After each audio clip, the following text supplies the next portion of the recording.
Good evening everyone and welcome to Dangerous Monday. I'm your host, Dave Selezen Hughes. Here for another bout of mucking about over the Colonia place. This week we're not in VR because last week's VR was completely shit. And I haven't been able to get time to get around to trying to get that fixed through the week. So we're back in the old Ed Tracker, which hopefully should work, because if you remember, if you cast your mind back to the last time I tried to use this, it was kind of freaking out and jumping all over the place. I'm still having that problem today, but I'm trying different wireless channels as we speak to try and sort it out. So let's just see how things go. So let's pop in. Hello. I'll just put everything back where it's meant to be, because we're back on full resolution again.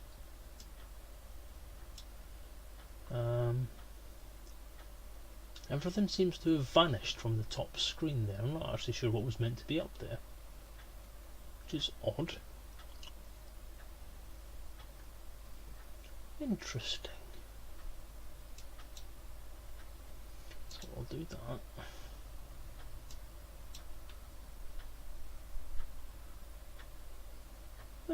That's a little confusing. I can't actually remember what was meant to be in that box now.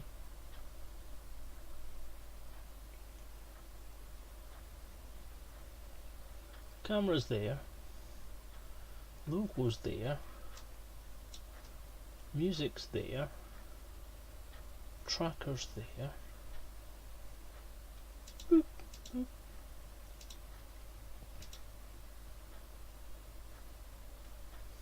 I don't know what's meant to be in there now. Shit.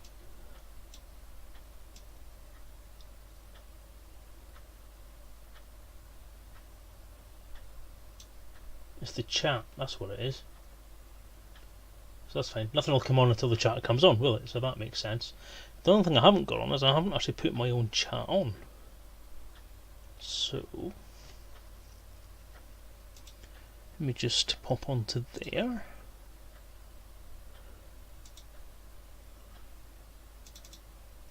Go on to that. Let's have restream chat. Let's pop that on. You guys out there in Happy Land won't see anything while I'm doing that.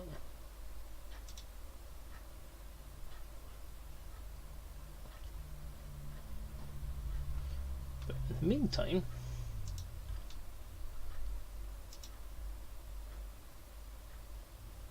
there we go.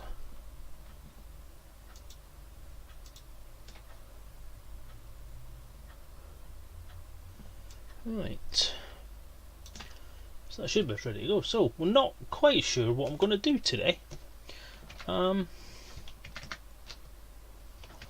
the game? There it is.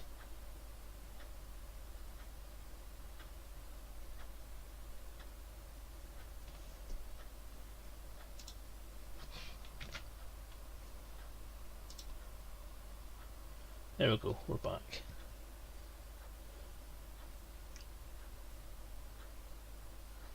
I'm not sure I said map, but never mind. Closed system map.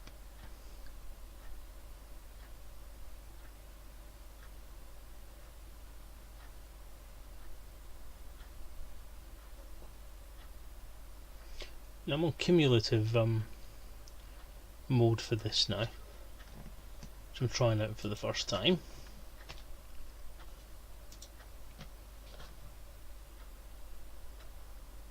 And it seems to track quite well. It actually seems more stable. It doesn't drift as much.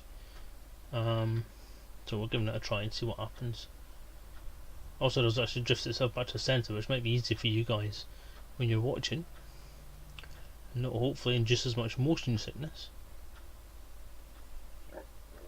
Alright, so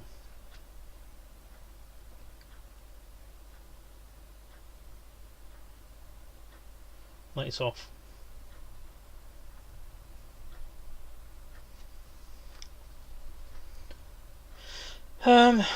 Okay, so I wasn't quite sure what to do this evening. I see no one's actually watching as of yet, but what I'm planning to do this evening is either have a bit of a poke around the Colonia area and find out what's there to look at. Open galaxy map. And just have a look at some of the named systems around here and see what there is to look at. So we've got Ogmar there, Trakath, Hephaestus, Derizo, Ratrai, which I've been to already. And some of the nicer systems there. Sovereign's Reach. I wonder if Sovereign's Reach is something to do with the sovereignty. Now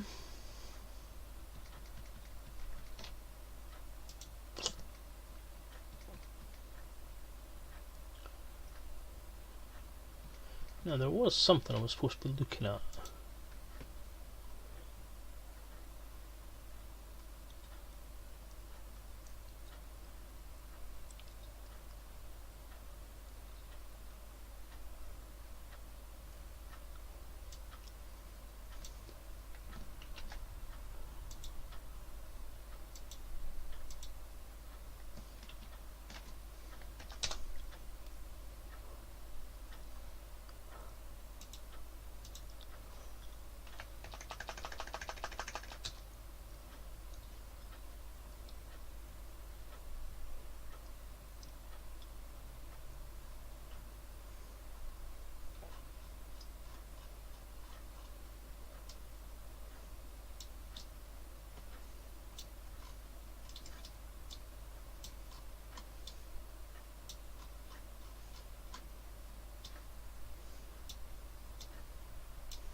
Hey Stephen Carey, how are you doing, Misty Bum?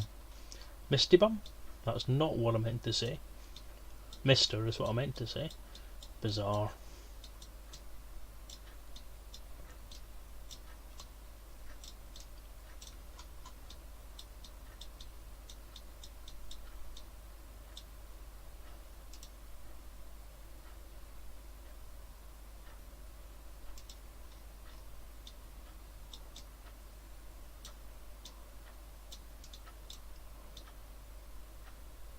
Yeah, no viewers. I'm Mr. Unpopular today.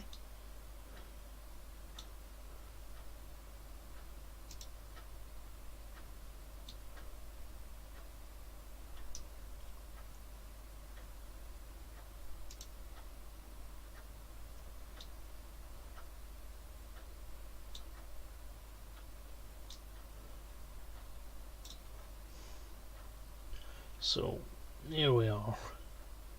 What will I take a look at then?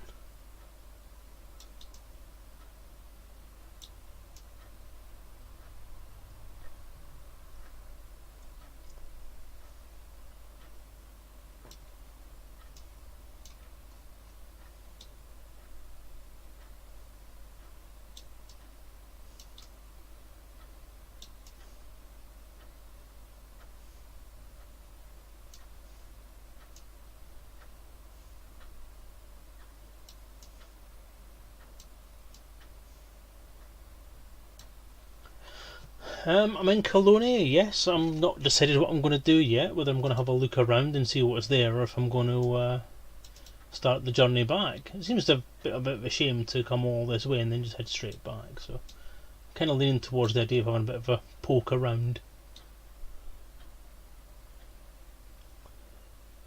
I saw one a little while ago called Sovereign's Reach. I'm just trying to find that again.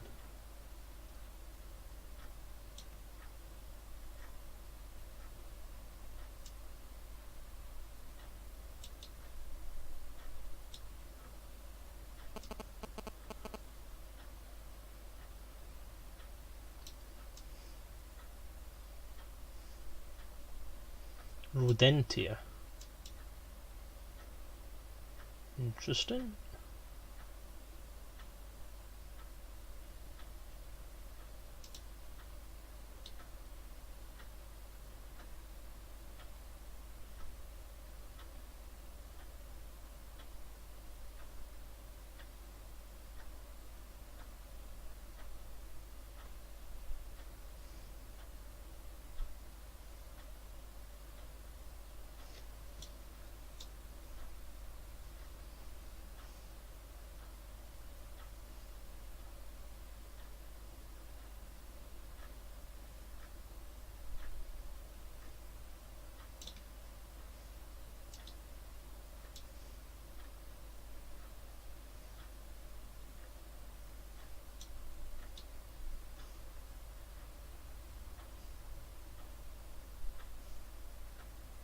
There it is.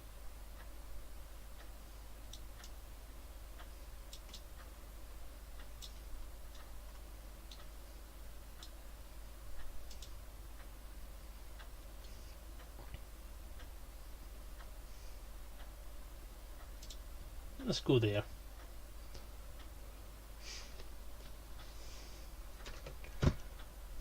Close galaxy map.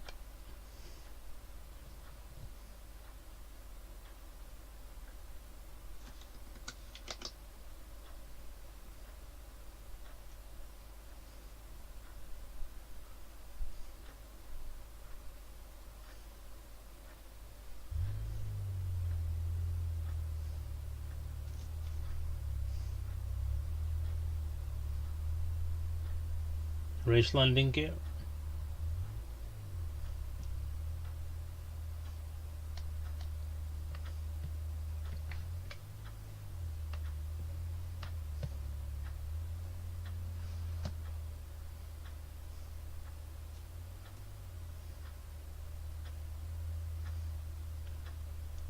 Boost. Afterburners.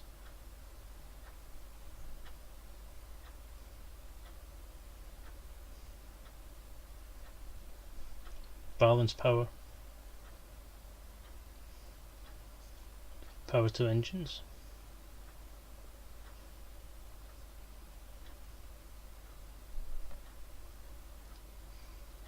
Engage FSD.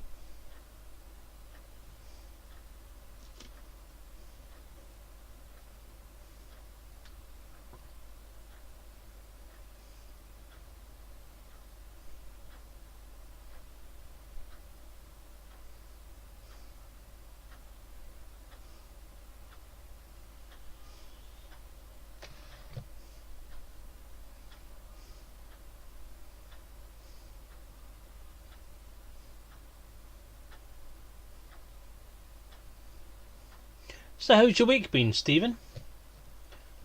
Had a fun time?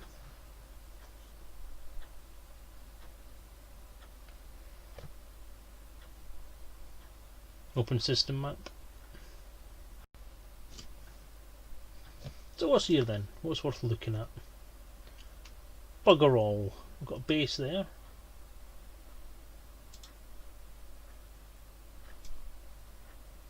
Got a base there, let's have a look. Closed system map. Infinity Wars.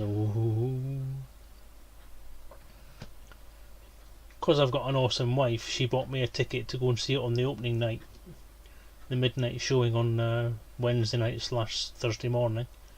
It was I rather enjoyed it. Did you?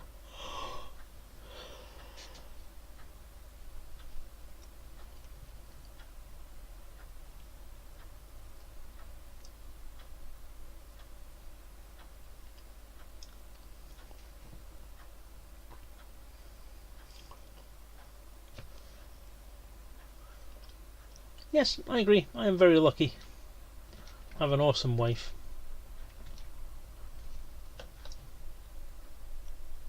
Clock ticking, but no game sound again.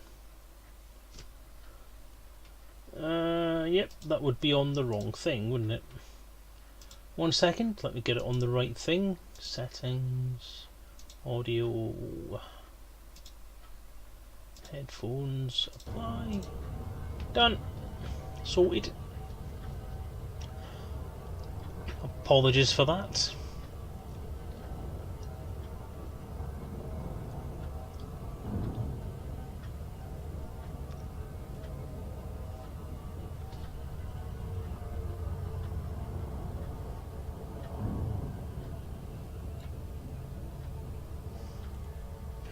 So Commander Lego Dix is online, which means that Edorin's around somewhere.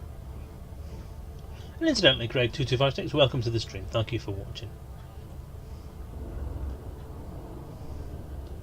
My son cried at the end bits. Oh, bless.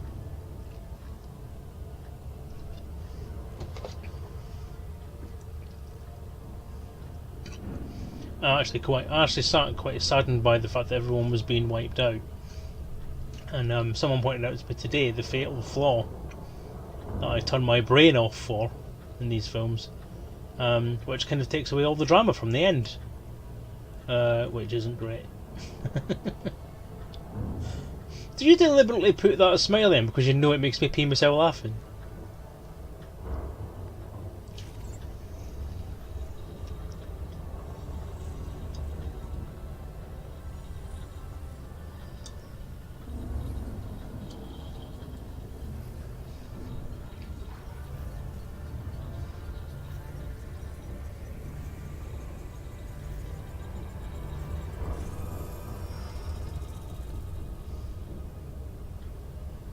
Exactly, that's the point. As I said, I mean, I try and turn my brain off when I watch these films so that I actually get the impact. And see, there it goes again.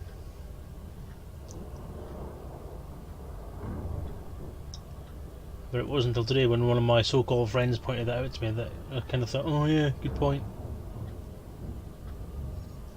So, never mind.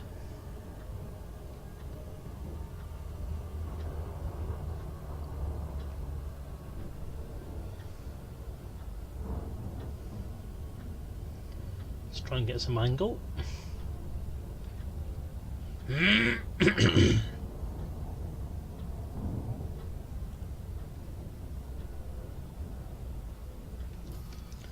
Harold's Respite.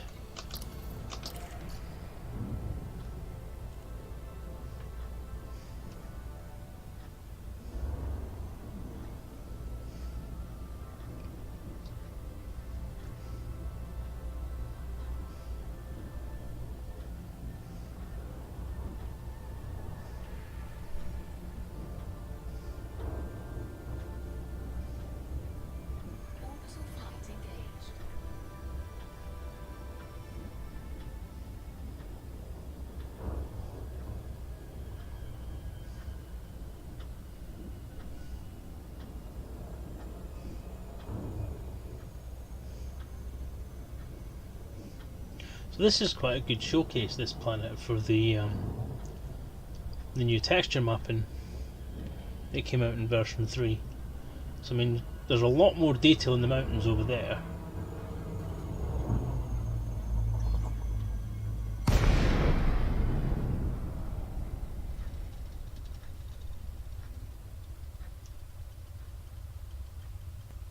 And that is some jaggy mountaintops. But the colours are just so vibrant and lovely.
Harold Respite. That kind of locks down who owns this base anyway. This would be a sovereignty base. Request docking permission.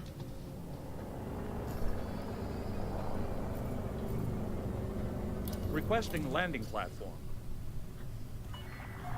Permission authorized. Please head directly for Bay 05.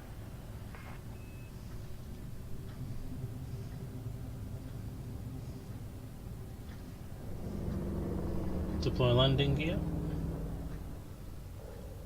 Lowering gear.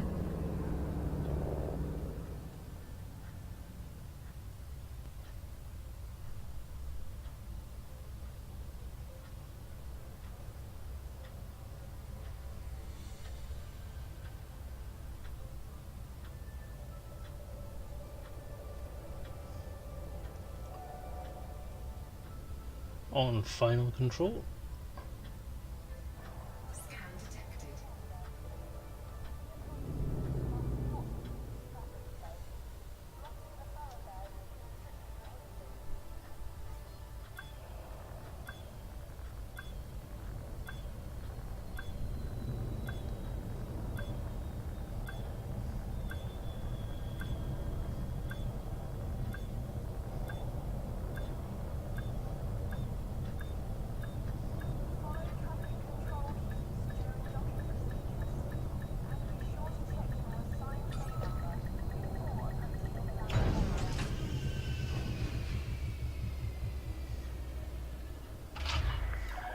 Confirmed contact. Perform landing checklist.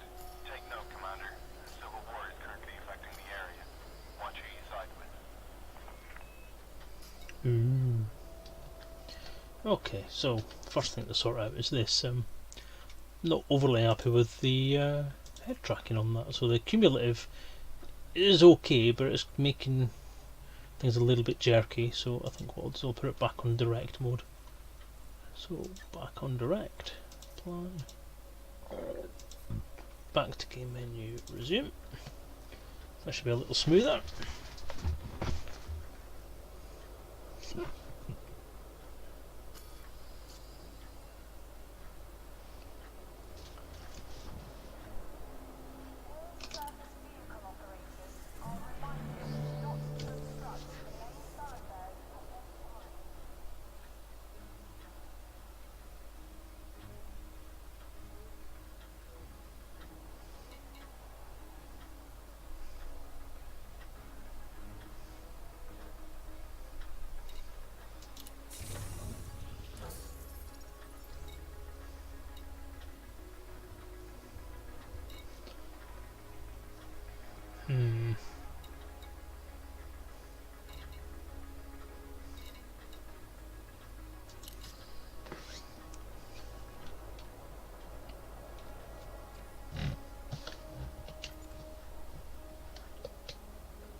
So the paintwork on my ship is absolutely fucking blitzed. So how do I get that fixed?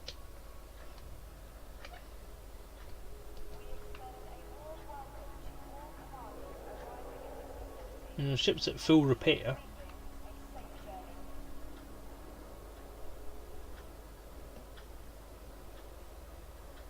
You know, those shiny outlines make it look really unrealistic. It's breaking my immersion! Ship's a mess.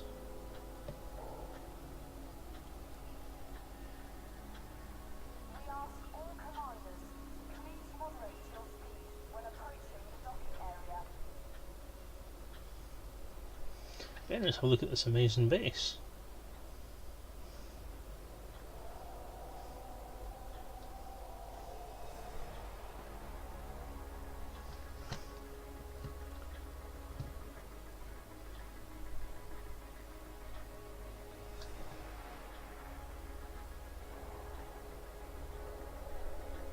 To avoid delays, we ask all commanders to land within your assigned time slot. Sail to land. Eek! 6%.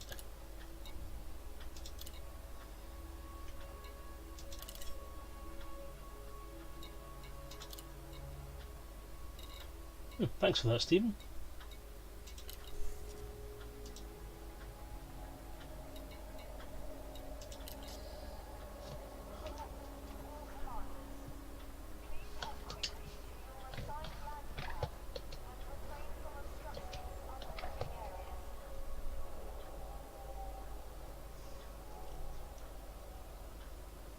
That's better, if not 100% right.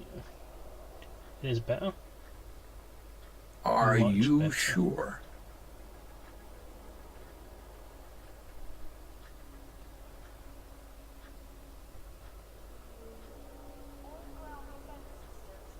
Whee! Fine. Anyway. Garzini! That was the other thing I was going to do, was switch channel on the Ed tracker. So we'll go there. Try 10, try 15, let's try 20. Set channel.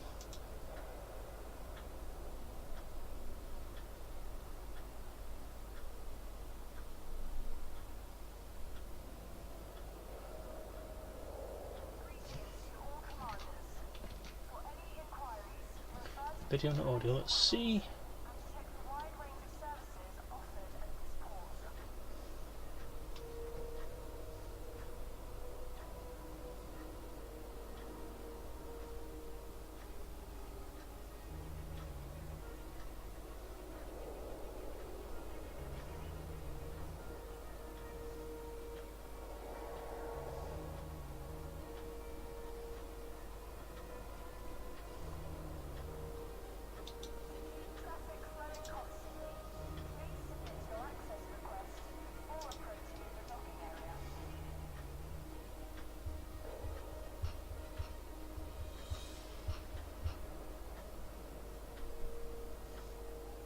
The CPUs are maxed out, that surprises me.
I'm just messing with video settings at the moment, just bear with me.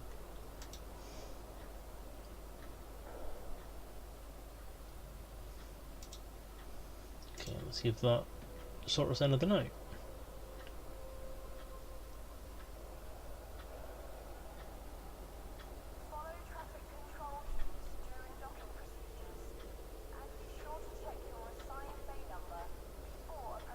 I'm not dropping any frames, but I am getting encoding problems.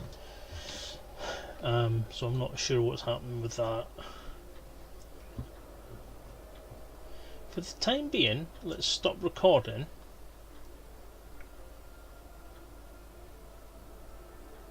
And just stream.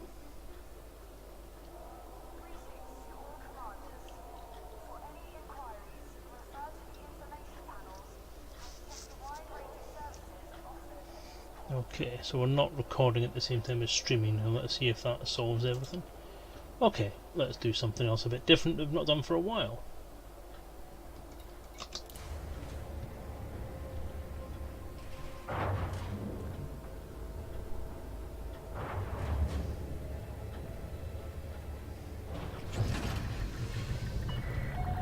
Vessel is free.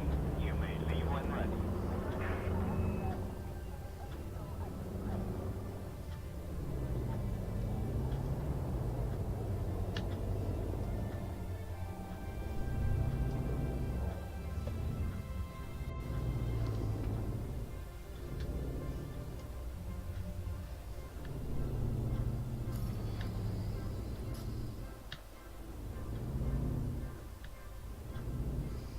Edoran, I told you it was around.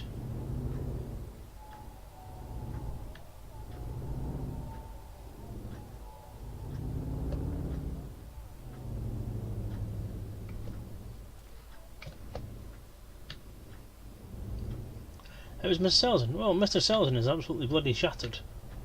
Again. Something that seems to be happening with monotonous regularity at the moment, so I apologise.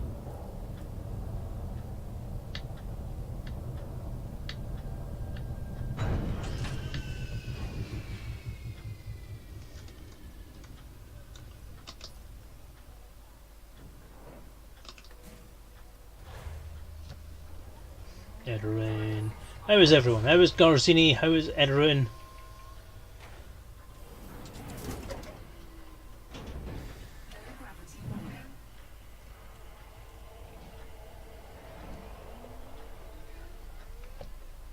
Ooh.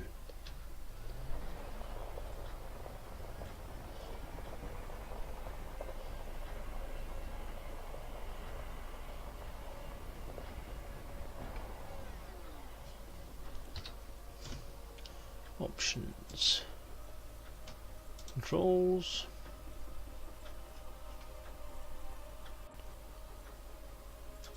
Driving.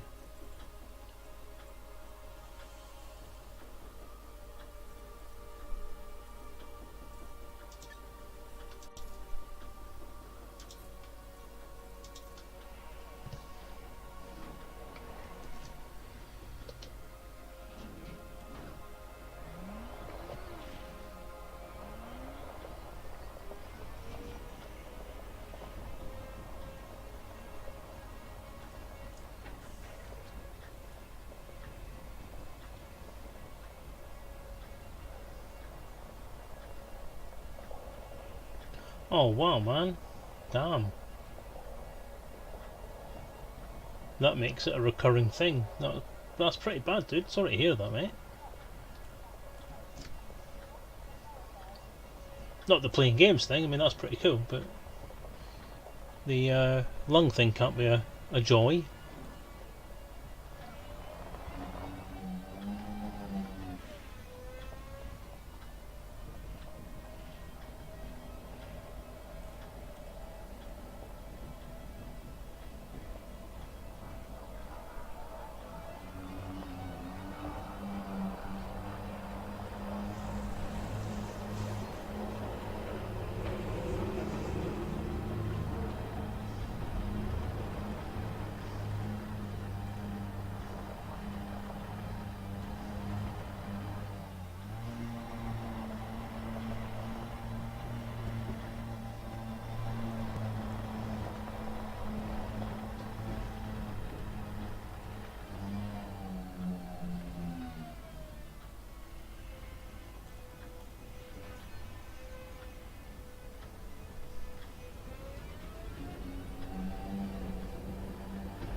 Oops.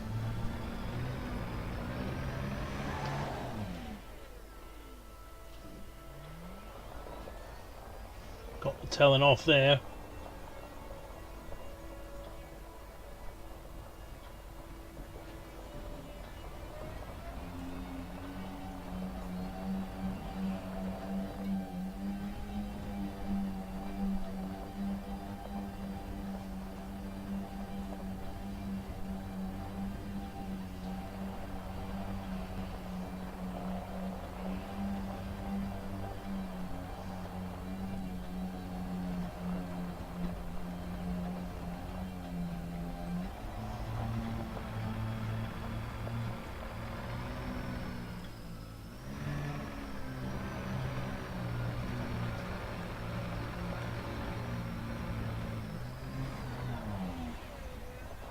So then idea what was causing it then.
Now, given the name of this place,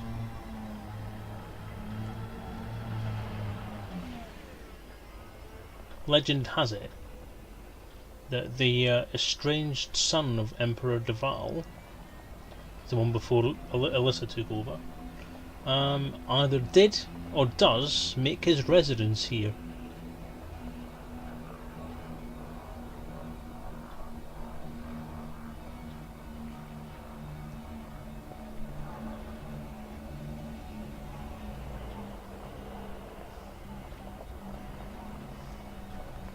Depending on who you listen to.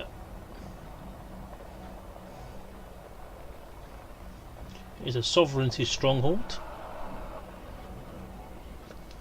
The sovereignty was formed very recently from the remnants of what used to be the Imperial Inquisition.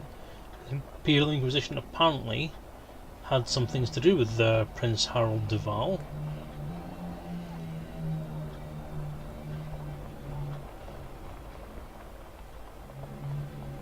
Hence the rumours that they may have sequestered him here for a while.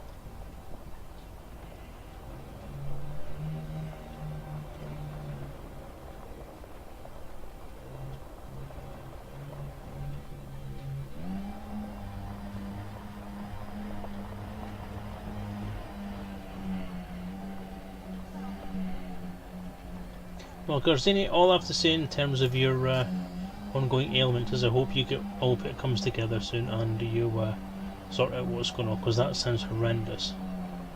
I'm an asthmatic, so lung issues are one of those things that kind of terrify me.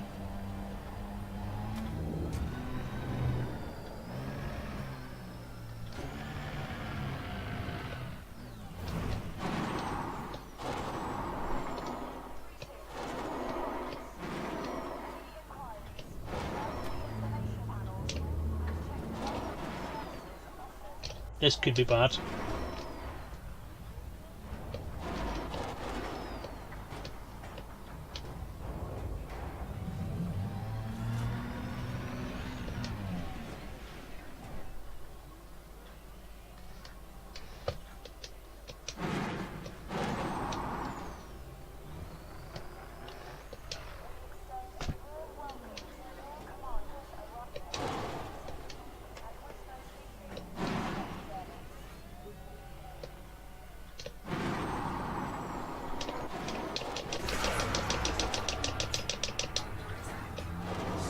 I'm stuck! Damn. Taking photo. Hostile action will be met with a lethal response.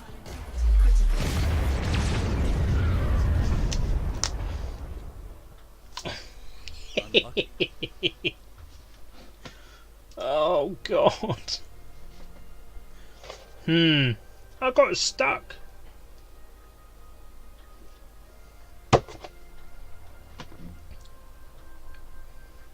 An emergency mini stomp.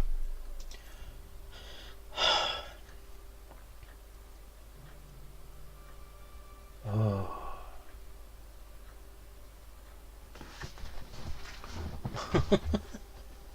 Understood.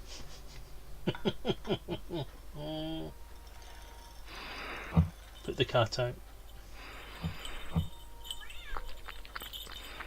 Crimes against the sovereignty were detected for your ship. I am a member of the sovereignty. I have the right. I have the right to drive around that base as much as I like. I've got a permit, god damn it. Got a letter from me mum.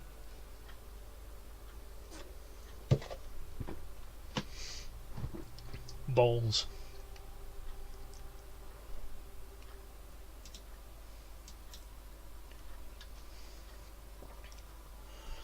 Oh god.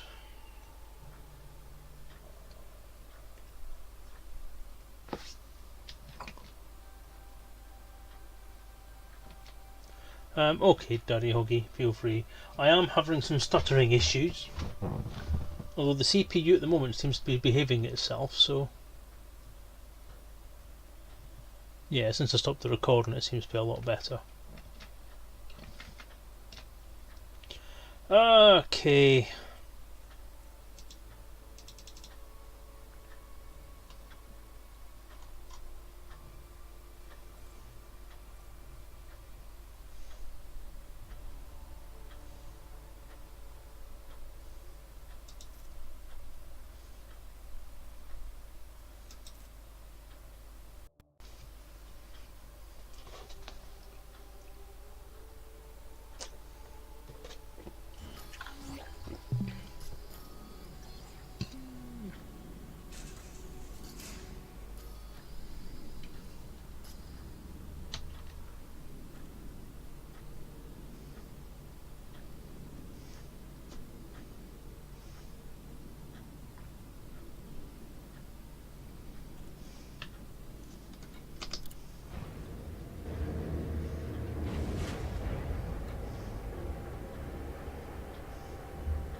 So this is a mega ship, basically.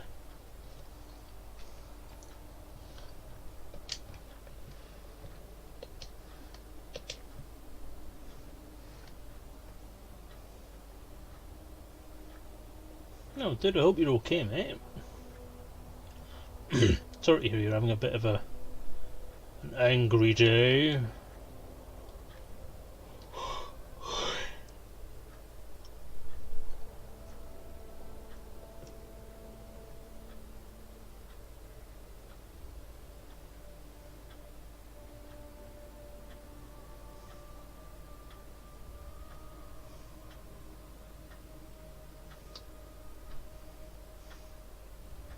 So now I have a criminal bloody record as well. On top of all the other problems I have a criminal record. Joy.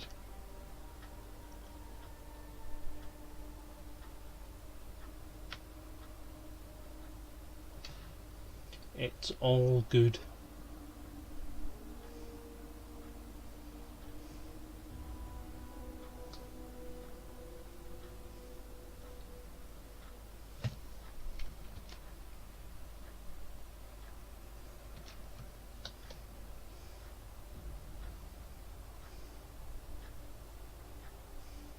Well, it's not me. From what I can see, I'm not having a thing, so it must be your end, mate. Sorry.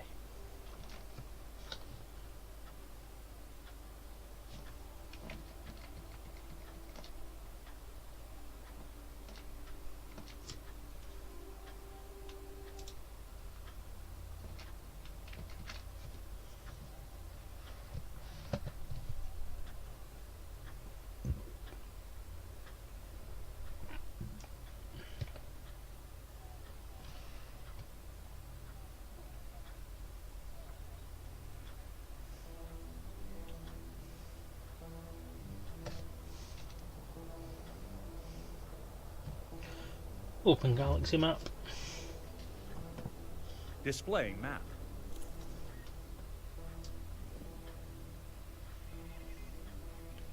So, I've been booted out of Sovereign's Reach. Been to Ratry already. What was the place somebody was telling me about? That place where there's a star that can basically melt your face off because it's got a planet right next to it.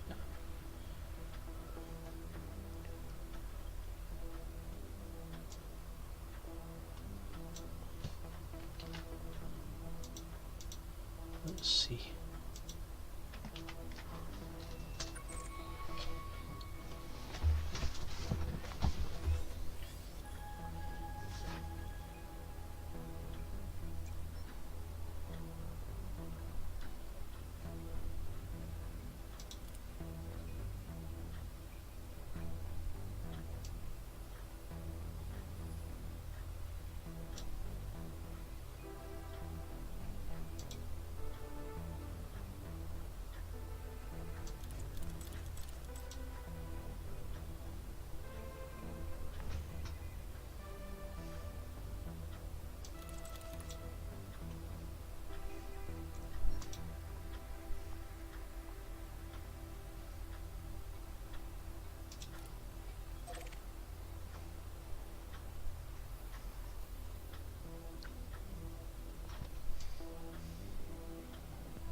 It's a bit of a hike.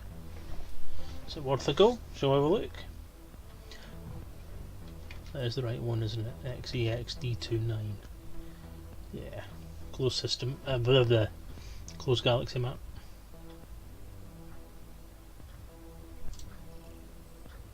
Do it myself then. Okay, just 1 second, guys. I'm going to take a quick break. I'll be back in a couple of minutes.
I'm back.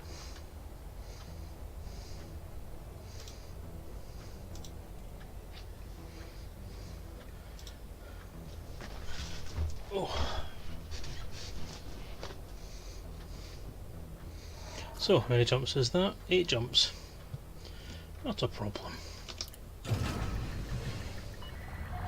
Landing clamps disengaged. Regulate speed until beyond the facility perimeter.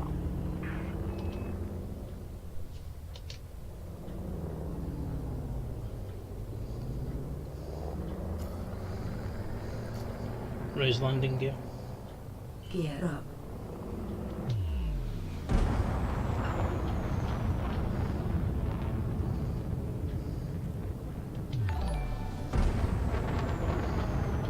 Blind Speed, thank you for the subscription, dude. 4 months in a row. Thank you very much. That is very much appreciated, sir. You're a star. Engage FSD. Charging frame shift drive. Speed restrictions lifted. Flight control channel paused.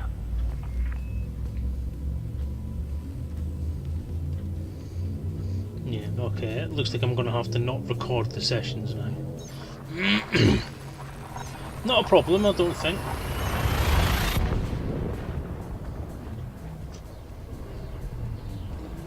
Yay!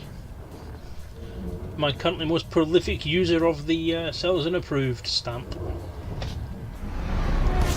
I do approve as well. Scanning.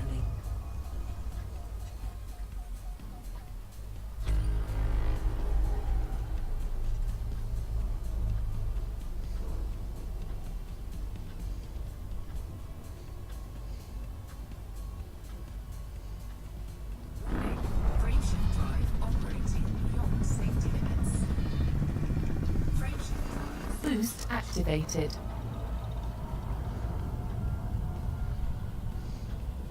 Engage FSD. Frame shift now engaged.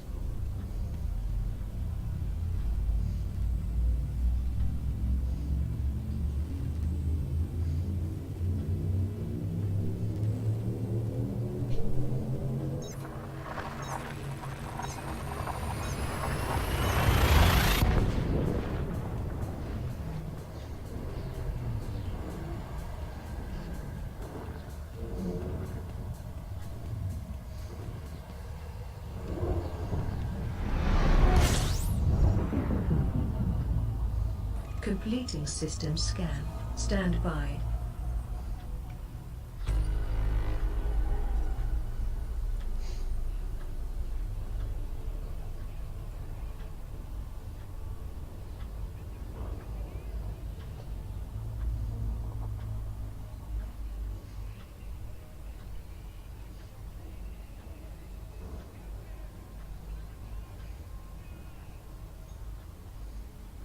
In what way? Look up the chat or look up the Frameshift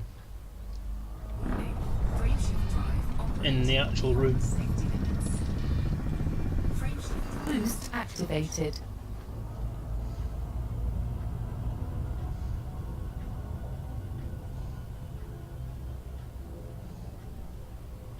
Engage FSD. Engaging drive.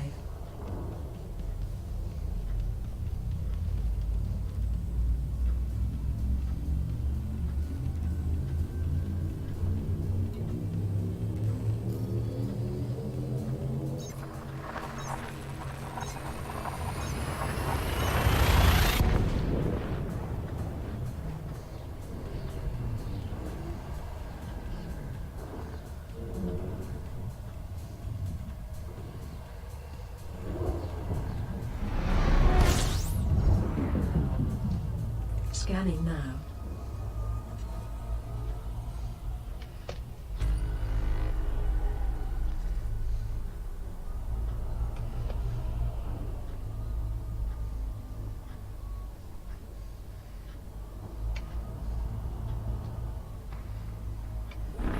Frameshift drive operating beyond safety limits.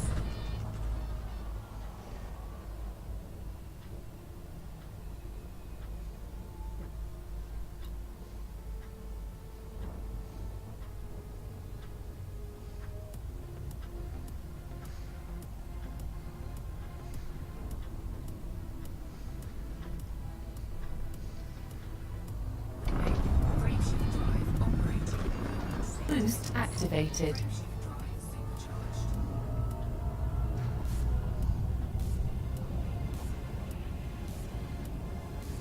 Engage FSD. Frameshift drive engaging.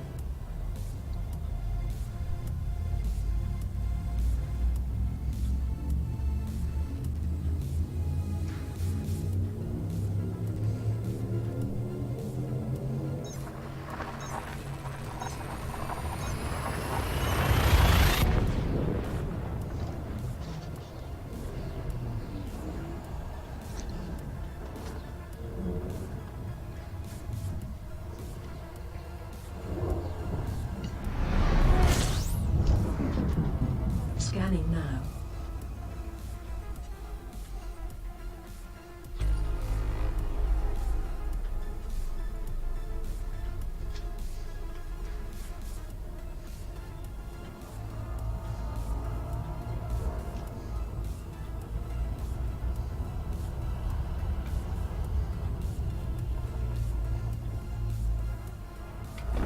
Frameshift drive operating beyond safety limits. Frameshift drive Boost activated.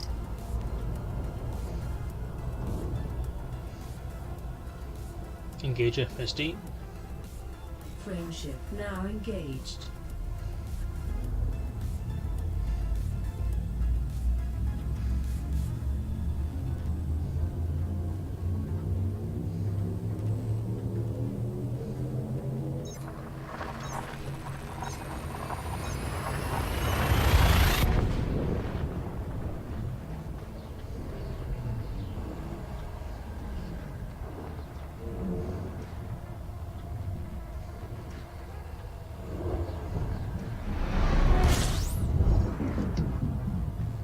Completing system scan. Stand by.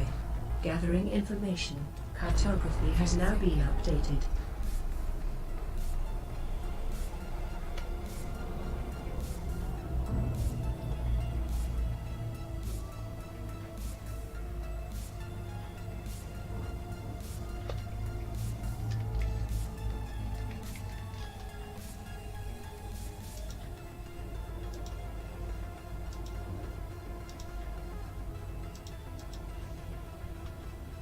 fuel scooping complete. Warning, temperature critical.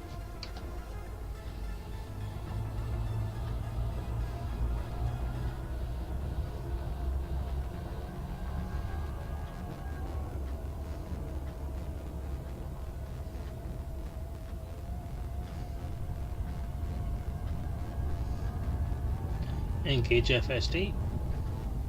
Engaging drive. Garcini, what did you mean by Selezen? Look up a bit.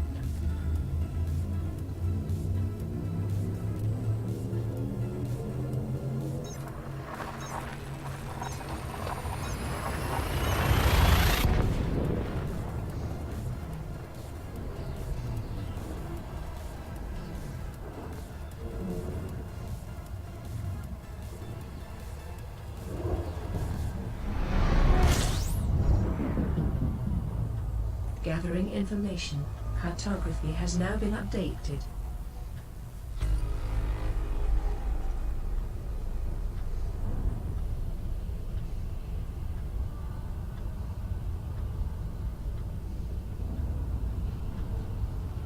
Warning, frameshift drive operating beyond safety limits. Frameshift drive Boost activated.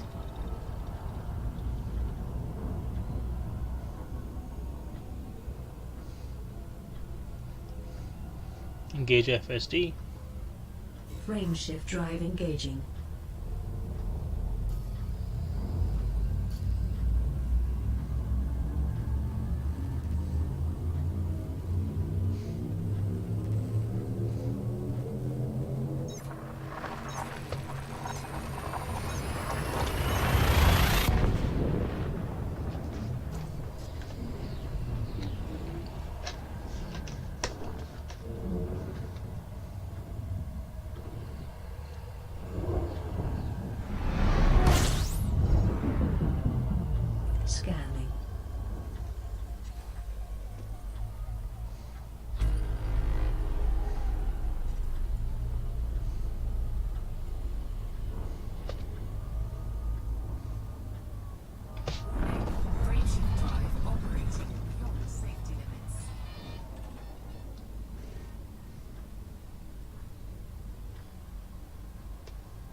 It was your reboot, because I stopped the recording before you rebooted, mate.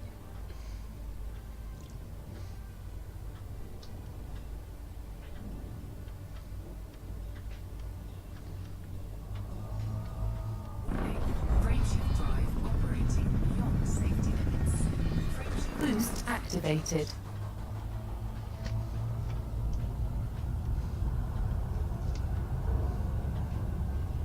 Ah, I see. Okay. Sorry.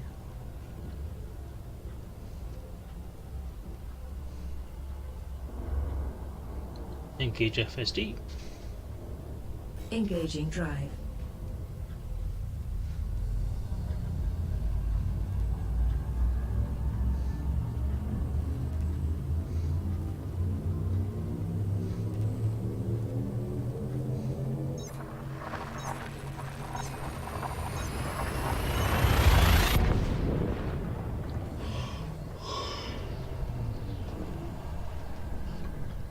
Oh, excuse me.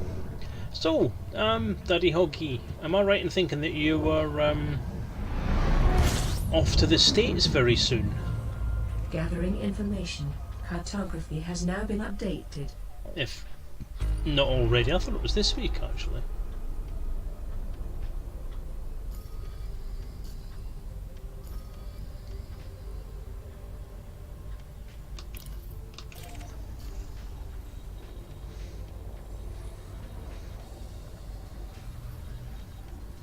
It's an almost static cone.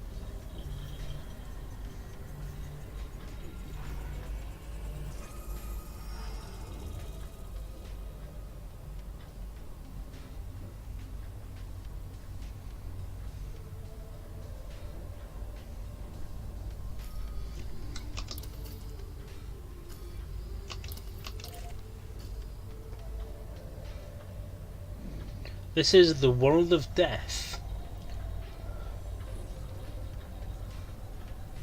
It's actually a planet within the ejecta cone. There's an orbital period of 1 hour.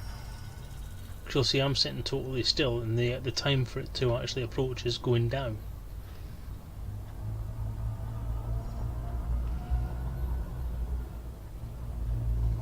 You can land on it, but you can only land on it if you're not anywhere within the cone when you intersect it.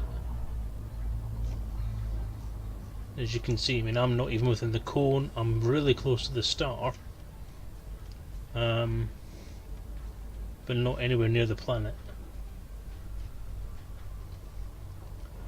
This is a landable world. No, I haven't yet, Garzini. Still Pioneer. Halfway there, though.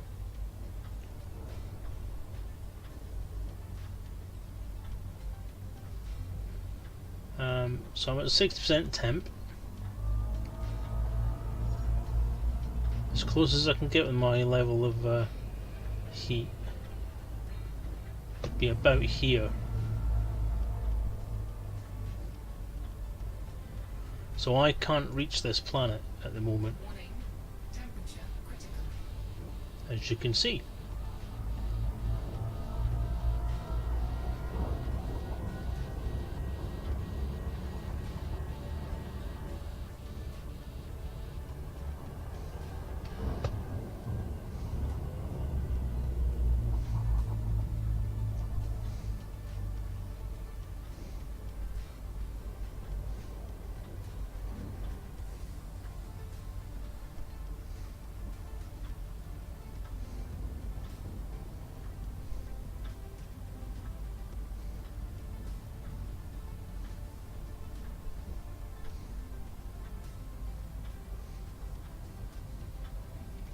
So yeah, it's possible, if you time it right, to land on this, jump off on your SRV. As long as you stay on the dark side, apparently your SRV will survive a transit.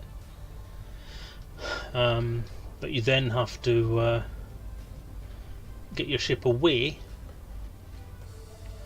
It's not a neutron, dude, it's a white dwarf. Exactly, that's what I've just been saying, Garzini. You can land on it. But you have to land on it when it's not in the jet cone, and you have to land on the dark side. drop off your SRV and then get your ship out of Dodge as soon as you can.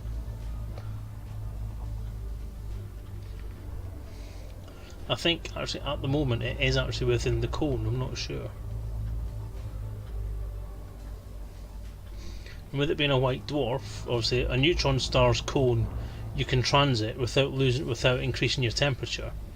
But going into a white dwarf's cone will increase your temperature to the point of killing you.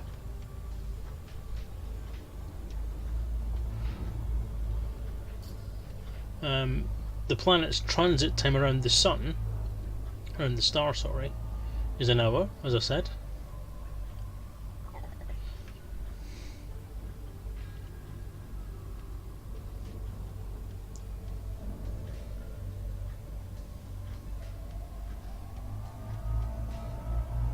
I'm thinking that maybe if I can line this planet up. Friction drive operating beyond safety limits. So I've just gone into the cone, Friction drive Boost which wasn't activated. actually deliberate, but that does indicate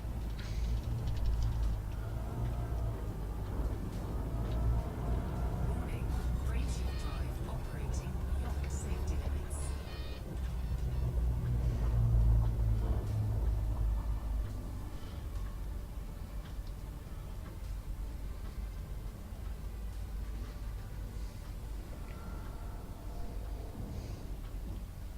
and I'm not even within the visible part of the cone over there. And that is a huge amount of gravity. Just boosted my transit now, which is good.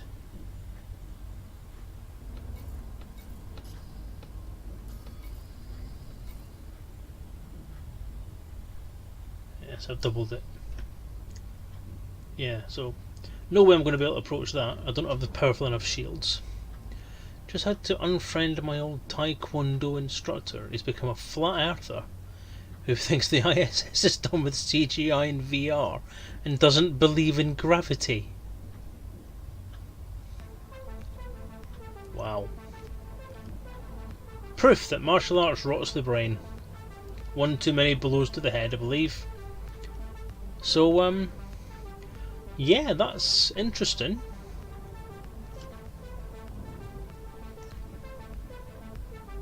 So there's no way I can approach that, sadly. Open system map. System map. There's your white dwarf.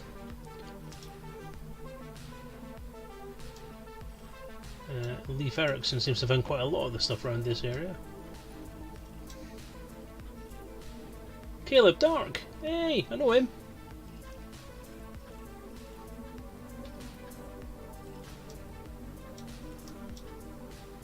So basically what Leif Erikson done is he's found the interesting bit then left the rest of it alone.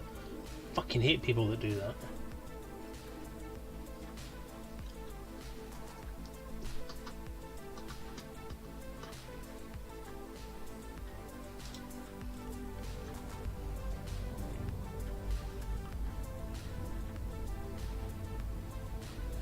So yeah, I'd love to go and see that, but I don't think it's going to be happening. Target. Targeting.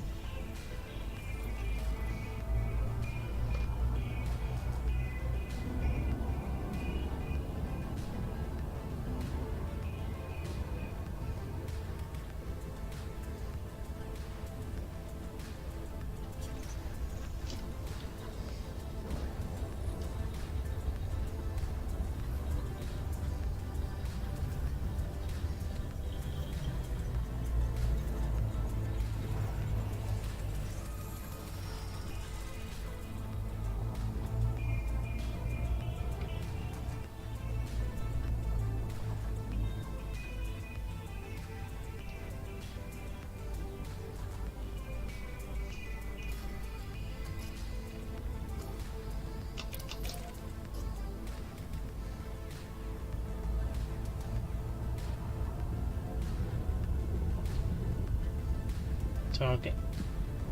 Target locked.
hoping that with the deep scans I'm doing with a detailed surface scanner that I might actually make back some of that money I just lost foolishly getting my Python destroyed. Dipstick.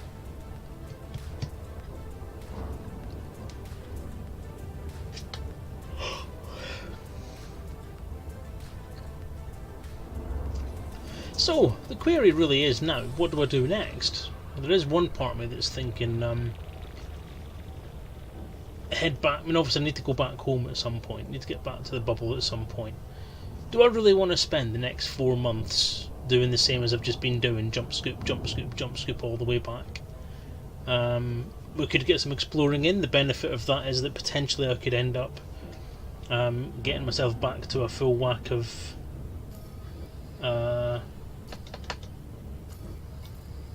Explorer rank up, so I could get myself back up to full, back up to elite.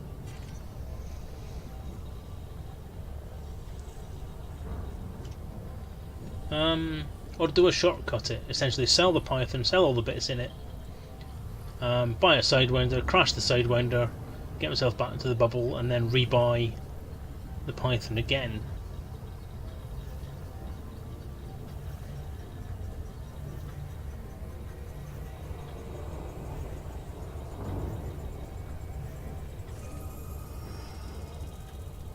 Target. Lock target.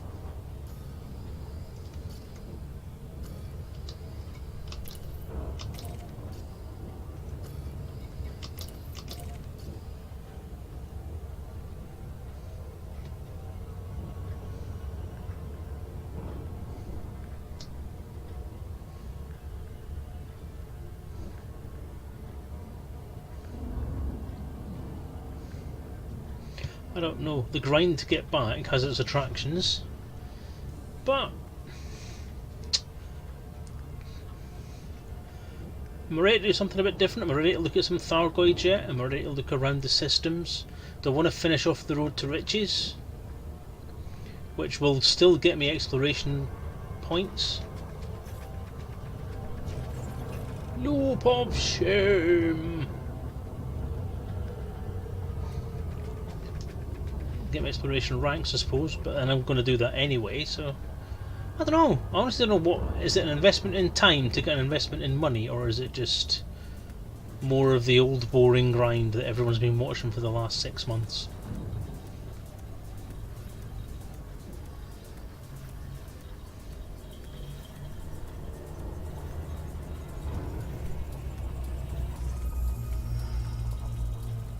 Target. Lock target. What do you guys think?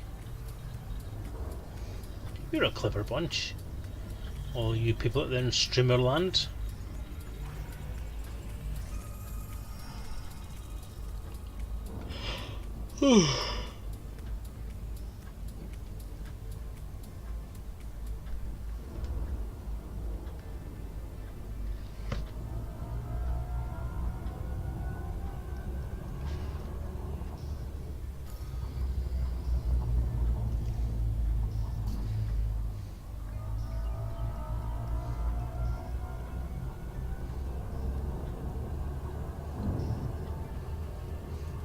None of you are bloody listening, are you?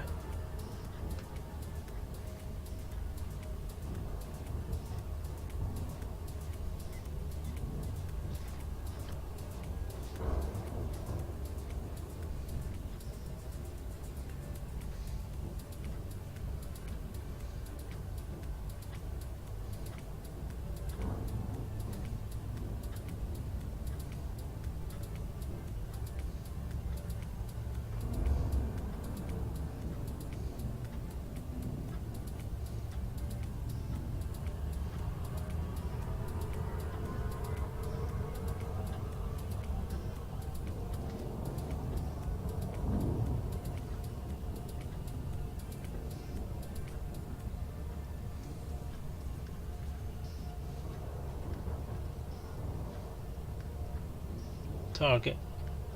Lock target.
Well, I've just learned that apparently Twitch chat is down.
Okay, I've just learned that Twitch at this stage has actually gone down.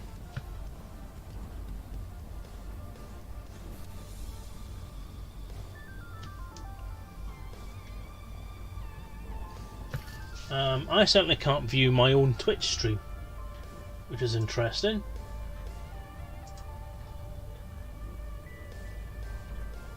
Oh no, I can actually see my own Twitch stream, that's fine.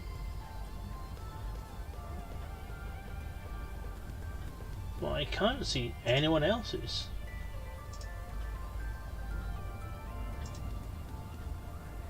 Wow.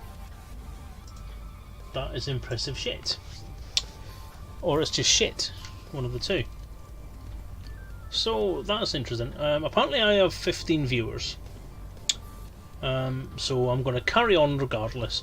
If you guys want to get in touch, then by all means get in touch through Twitter messages or through Facebook Messenger, Selezen, HD Selezen and Selezen Lake respectively.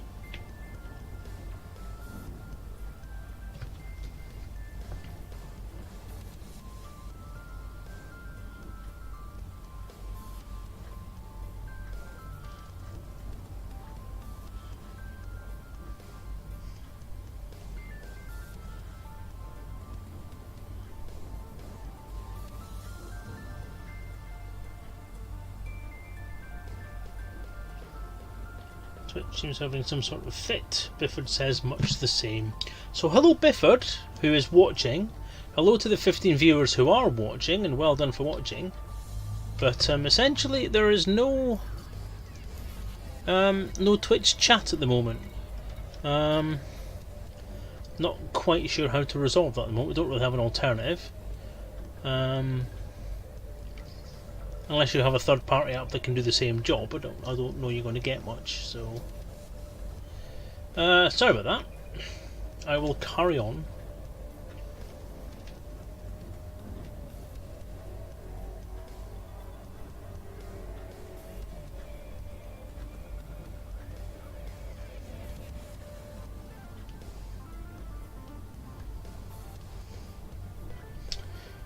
So Daddy Hulky has sent me essentially a screenshot of his own screen, show me what he's been putting in chat when I've been asking a few things. I was talking about the being able to land on that demon planet that we have here, this one.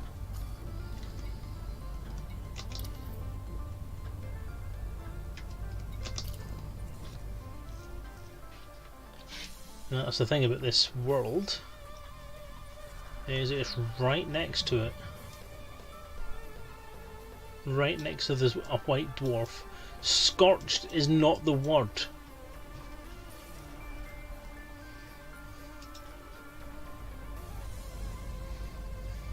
So what he's been saying is, if you could get to it and drop off the SRV, why do you send your ship away?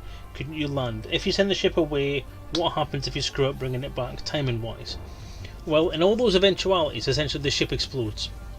The ship can't handle the heat even if it is on the dark side, and if you try and send it away and bring it back while it's in the cone, it explodes. So there you go.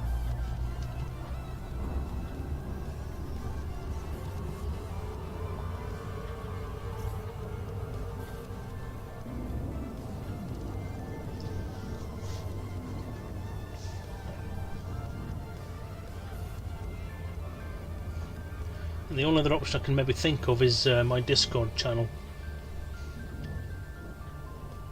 Okay, I'm going to have to set that up. Hang on.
There you go.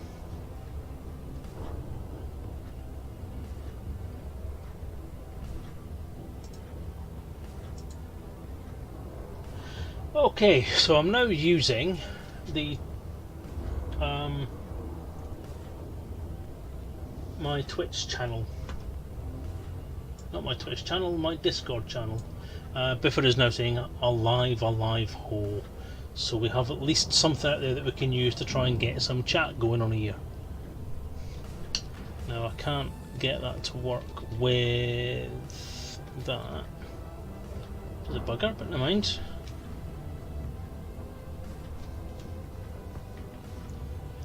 John, Discord is an online chat app. It's an online kind of chat and voice comms app. It's a bit like Skype, but it's more geared towards kind of gamers and chat streams and having multiple channels that you can do different things on. It's a bit like a cross between TeamSpeak and Twitch chat, for the sake of argument. It runs from a website. You'll need to have an account to use it.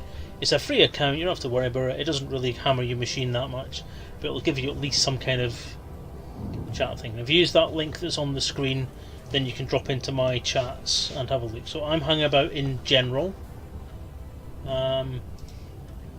Pretty sure that's the only one that's there.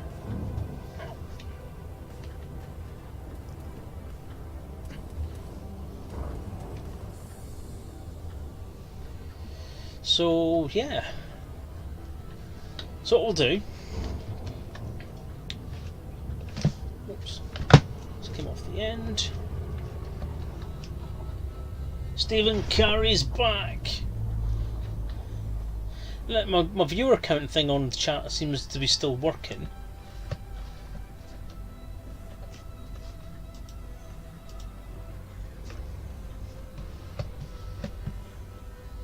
Although my throttle just stopped.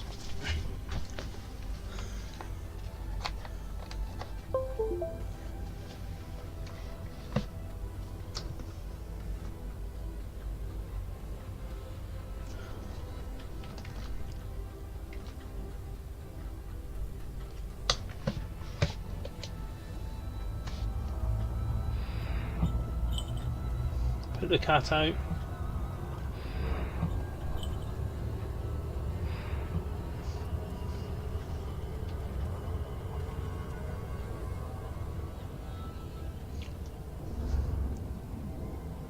Doctor No! Doctor No says, woo!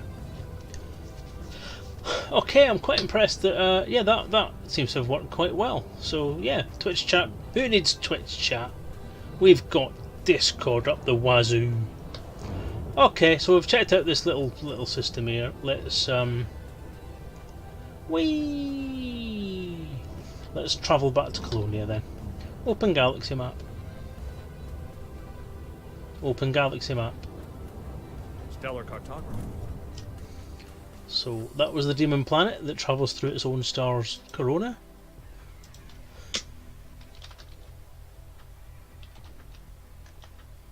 What else have we got around Colonia we can have a look at then? Anyone know anything?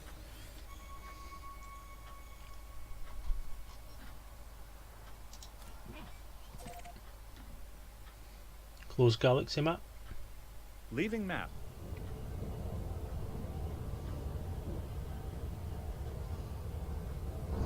Oh, the link I've got on the screen should have been an actual direct link, so not sure what's going on there.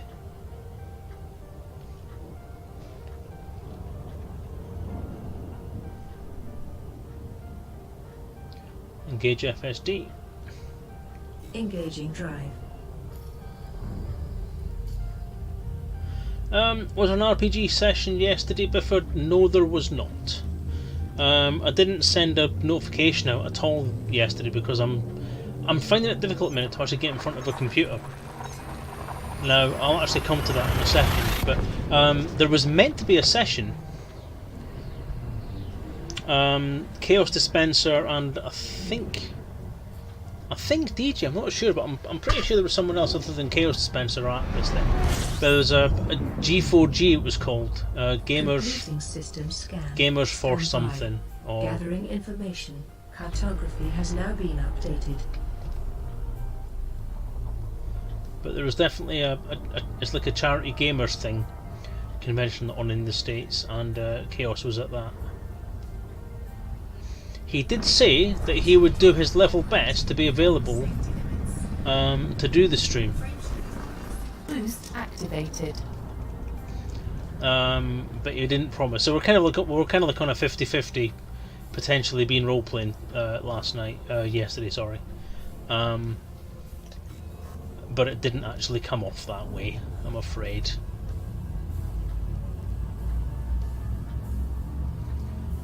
He didn't come on at all in the morning, at least in terms of American time.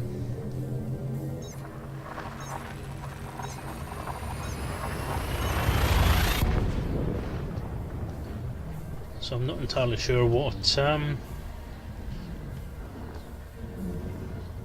was going on with him. So he could have been asleep.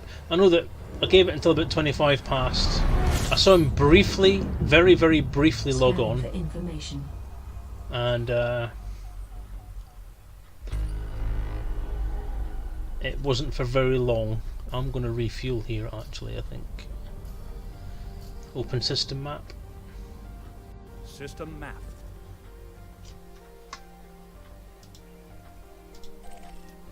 Close system map. Commander Exiting Dan map. Spam! How you doing, mate? Thank you for popping on, it's always good to see you, mate. Actually, what I'll do first is I'll do my Corona thing first.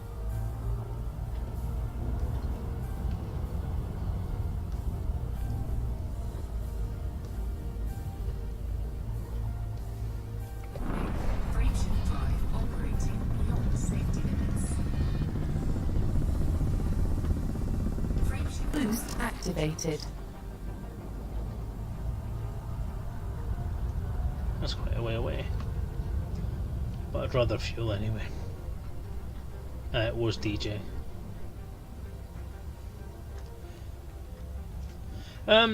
Yeah, as I say, I think DJ was there. From what you've said, obviously he was.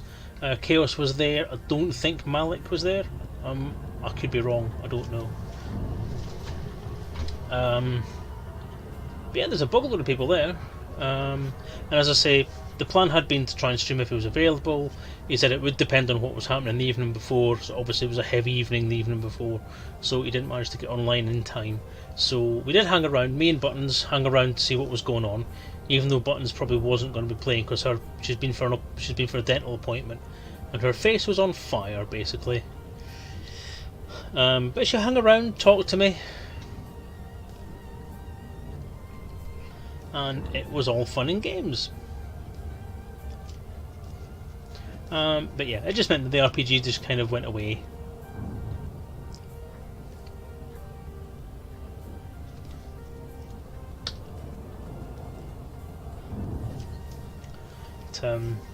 So yeah, no RPG.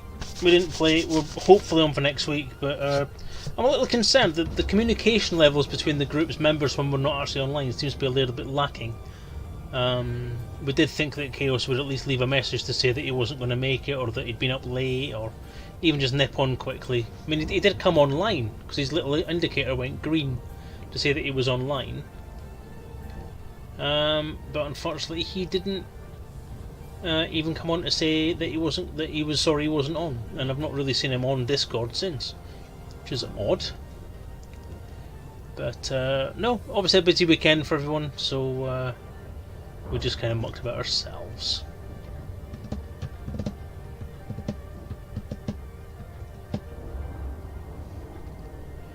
Don't only ever seem to catch DJ on Sea of Thieves. Yeah, well, DJ is one of these people who grabs the latest thing, gets his attention, and that's essentially what he lives his life with. From that point until the point where he moves on to something else. He'll drift back. That's the thing about Elite, is it's one of those things where we just come on. We all kind of come back here eventually. I mean, I've got other stuff I play now and again when I get a chance, but I always drift back to this. I think I was having a chat with somebody earlier today, and I think one of the things that keeps me coming back is that I do only play this 2 hours a week. If I was playing it like 24 hours a week or something, or 40 hours a week as a full-time job, then I probably wouldn't want to come back to it as often as I do. Haha! There's all the ED lore. Well, there's plenty of lore in Elite Dangerous around here, mate, so if you want to get some lore, then by all means come around here, spark off a conversation. You know what I'm like. As soon as you get me talking about lore, that's me gone for the night. I'll probably just park up somewhere and chat. So I am very, very, very happy to do any lore conversations.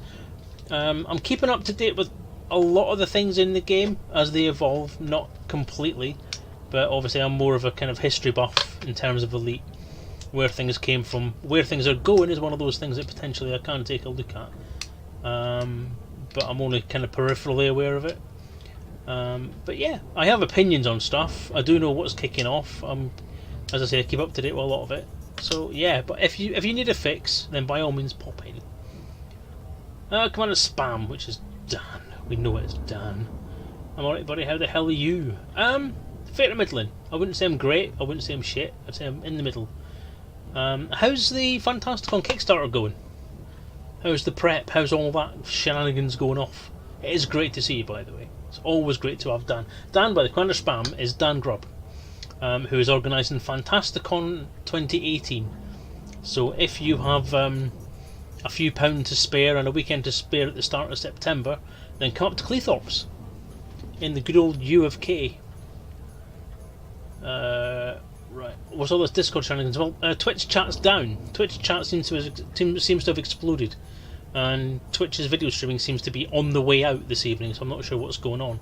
Apparently people are able to watch me on Twitch, as you people obviously are, but chat has died. So, yeah, here we are. Selezen, can I just say, without the EDRP... Right. The EDRPG is nothing to do with me. I did not write it, I did not create it, I did not have anything to do with it. I wrote Elite Encounters, the Elite Universe role-playing game, which is its unofficial subtitle. It is a different product. Completely unrelated to the EDRPG. Elite Encounters was the first Elite Dangerous based role-playing game project that was commissioned. It was put in place as one of the writers' packs, whereas the EDRPG was commissioned a lot longer and was kind of put together by people who were kind of sick of waiting for mine, so they put theirs together. Mine, Elite Encounters, I will repeat the name again, Elite Encounters, is as yet the only Elite Dangerous product that is allowed, or has been allowed to, and does contain the official background history of the Elite universe. A fact of which I am very, very, very proud and very, very grateful to Frontier for letting me do. Although it was a bit of a battle to get some of the stuff in there. So yes, there is a very distinct link, a very distinct gap between Elite Encounters and Elite Dangerous RPG. So yeah, please do not get them confused, because I have been fighting against this for the last 8 months, however it is. So my article for the next one, Sagittarius Eye, wouldn't exist. Cool, that is good. I'm glad to hear that. That is kudos. So I'm taking it this is lore stuff. I love you. I love your work. Well, I am a lovely person. Thank you for saving my bacon dollar search for me. That's very kind of you, mate. I do appreciate it. Thank you, and you're very welcome. It's a very, very satisfying thing to have done, and I love it. I love the fact that it's there, and I love the fact that people are using it. I love the fact that people are using it as an RPG and as just a source of information. It's pretty great. So what do people make of the end of support for the Mac edition of Elite Dangerous? Well, from my point of view, no clue. I haven't kept up with what's happening with it. I would assume that there's going to be a major league kickoff, and to be honest, quite rightly, because quite frankly, a lot of people paid money for the Kickstarter for the Mac version. A lot of people, so that does kind of piss on people a little bit. First time in Discord, as I said earlier, Daddy Hoggy, it is basically Twitch chat meets TeamSpeak. I could, to be honest, open this up as a complete chat, as a complete voice comms window, but it's on the other computer to keep it separate, so I didn't want to make this into a comms chat. So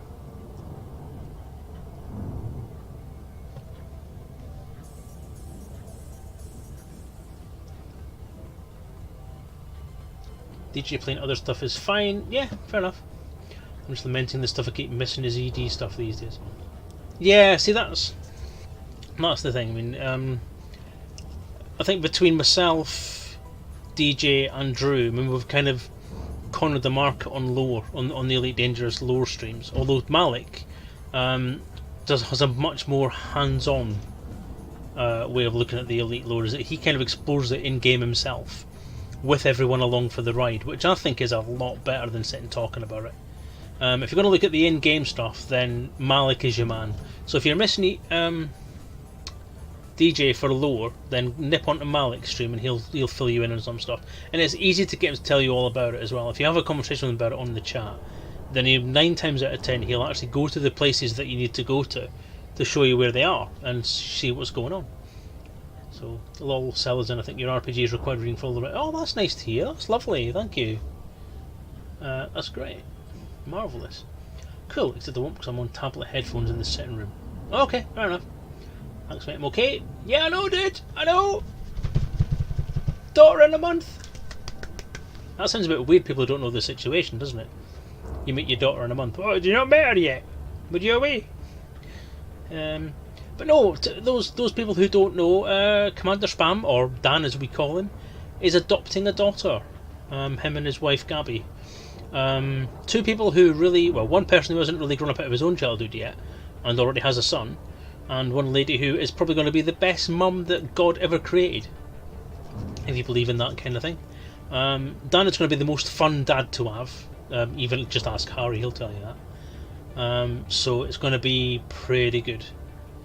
And yeah, I'm looking forward to coming up the moment he brings her home to meet her myself and shake her hand and commiserate her for the next 18 years of hell. I'm only kidding, mate. Kickstarter's doing great, almost at 6,000. Woo! Thought you met your daughter. Dan, I wish I could come to this year's event by pushing it. Why?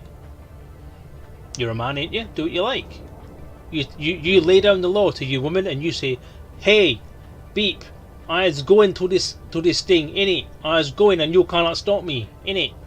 Apart from taking me kids and taking me house keys. But you go, just go. It's only a day, it's only 2 days. Yay. Ooh.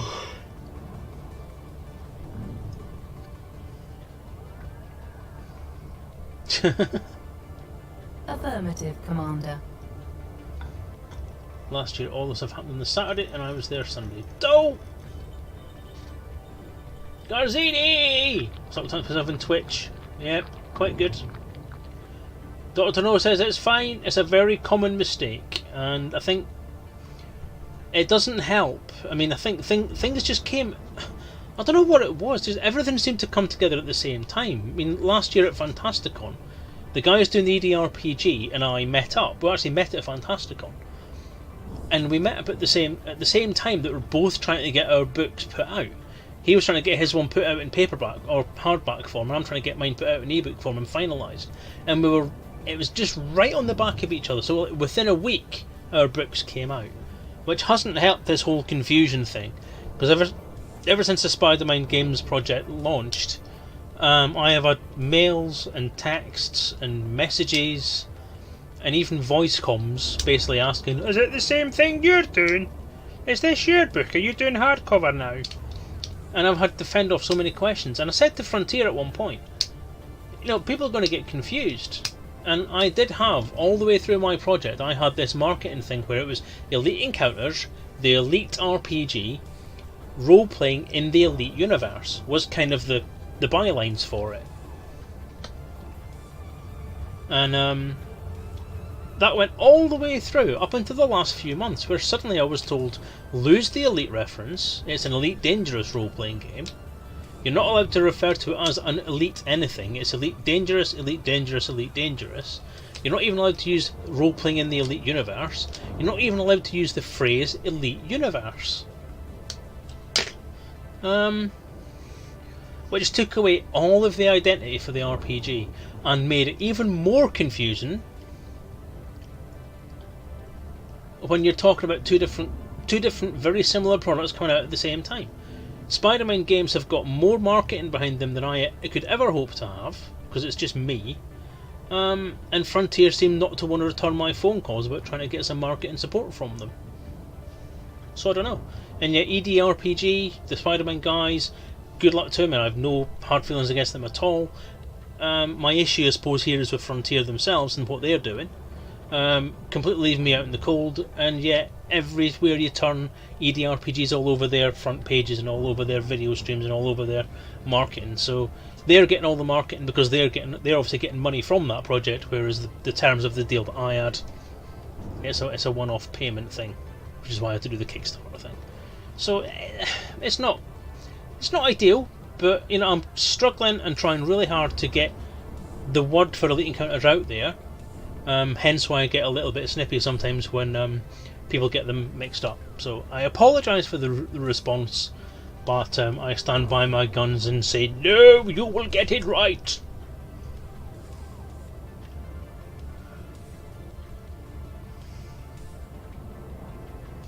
Apple's graphic systems didn't even allow Horizons. Oh, well that explains it then. That explains why, but still not great.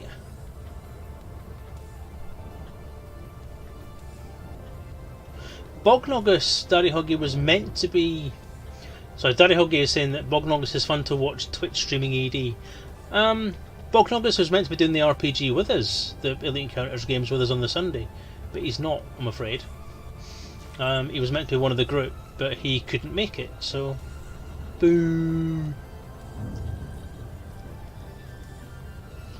Commander Spam, oh thanks mate. Anytime, you know I mean what I'm saying, dude. Yeah, then we were there. We're going to be there, because what you're going to do is you're going to post a post on somewhere, or send me a message that says you're on your way home with her, and then we'll meet you there.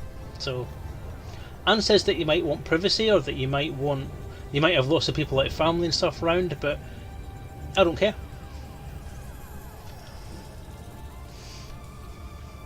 All weekend nerf and laser tag.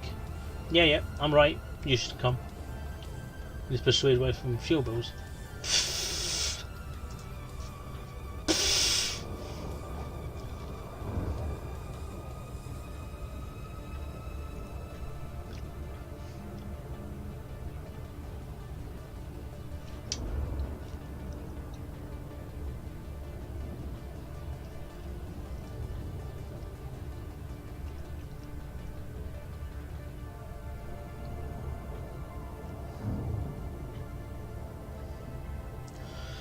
Whew.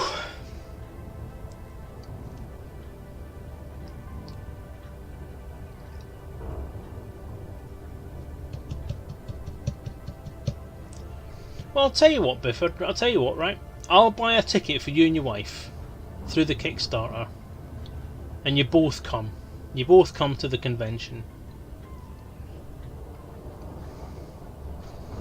Even if it's just for one day, but I mean, if someone's buying tickets for you, I'm sure you can manage to find a hotel room somewhere for a night.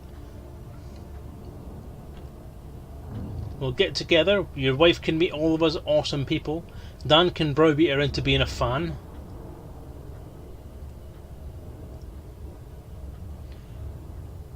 You saw response totally wanted and respected, sir. But yeah, saw EE on a Fiery Toad stream if I recall. Really? Oh wow. I should really watch Fiery Toad more often. Was advised away from the other one and been very happy with that. Interesting. Now, of course, as a fellow RPG producer, publisher, writer type thing, I cannot condone putting another RPG out in the cold in preference to another one, because someone could do the same to me, so I'm not going to do that.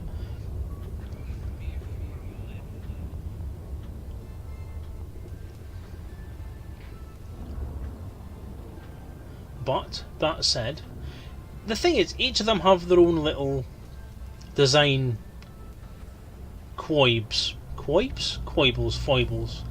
their own place in the milieu, if you like.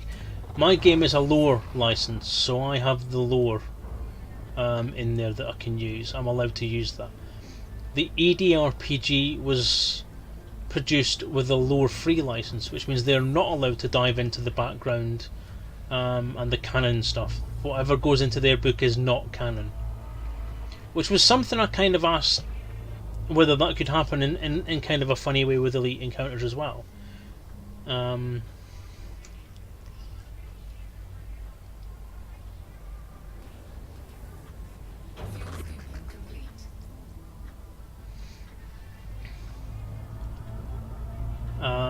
So yeah, it's a kind of, it's a weird beast.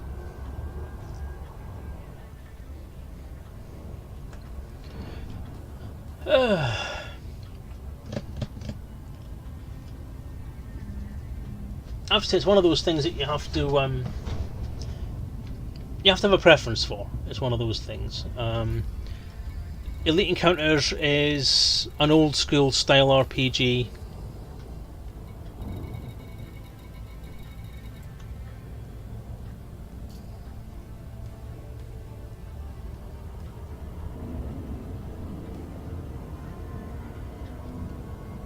Which takes a lot of its cues design-wise and conceptually from 80s role-playing games and game books and that style of stuff. Where the hell's the planet I need to go to?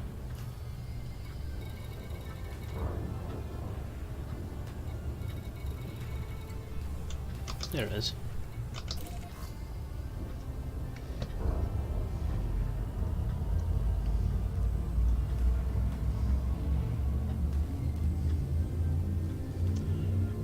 Whereas EDRPG is creative. I mean, it takes what I think we've accidentally managed to do.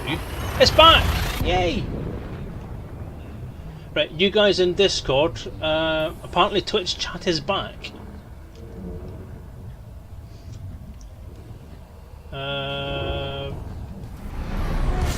Yeah, Bifford, I appreciate that. That was very kind of you to say. They are different beasts. Yes, they are. As I say, what we've done is we've managed to create the same thing that FASA has done, the same thing that the Star Trek role-playing games have done in the past, which is we have the FASA RPG, or the FASA game sets. So you had the RPG and the Star Trek 3 Starship Combat Simulator. My game is very, very deliberately in line with that kind of idea. So the fastest Star Trek role-playing game and Elite Encounters are kind of brothers in the kind of concept behind them. The only thing I didn't do was use the percentage dice. And then on the other side, you've got Starfleet Battles and the Prime Directive role-playing game, which are the kind of sideways. It was the Franz Joseph license they got it through. It was like a third-party license, but that takes the general Star Trek idea and the general Star Trek universe and puts a slight spin on it, and takes it off to one side. So it's not canon. It goes off to one side. It actually takes bits of Larry Niven's universe and puts it into the game as well, and makes it a Star Trek related game, but not canon at all. So that's kind of what EDRPG and Elite Encounters are like. So Elite Encounters is your canon single product self-contained game with a miniatures game popped in there as well. Simulator! Yay! What a hell of a long time it's been since you've been around. How you doing, darling? Good to see ya. Yeah, so that's your kind of canon core old school type game, and then you've got the Prime Directive / EDRPG out there, which is visually amazing, has loads of potential for expansion, loads of potential for adding stuff onto the top of it and bolting new expansions onto it,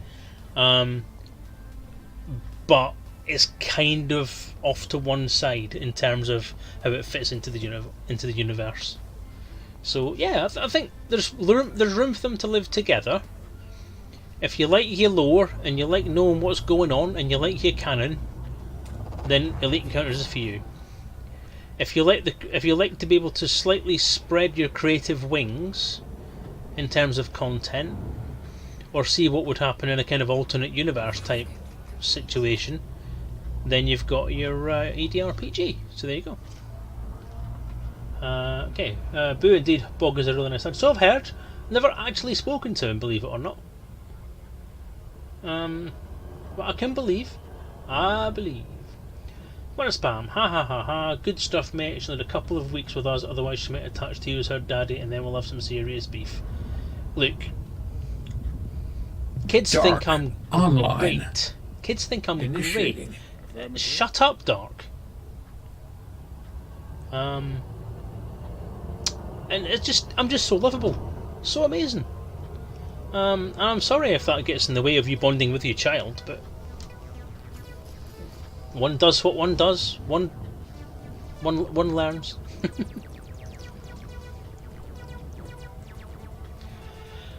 Dave, I like your sentiment, but Sarah never would. However, I will ask just in case. Well, pitch it to her this way, right? She doesn't have to sit around with all of us nerds talking about computer games. There are other ladies there, and I'll tell you this much. Mrs. Selezen would very, very happily grab Sarah, take her to one side, fill her full of alcoholic beverages, and make her love us all. Because let's face it, it's not that difficult. Is camping an option, Bifford? If so, looking between 10 and 15 a night with access. That's a pretty good offer.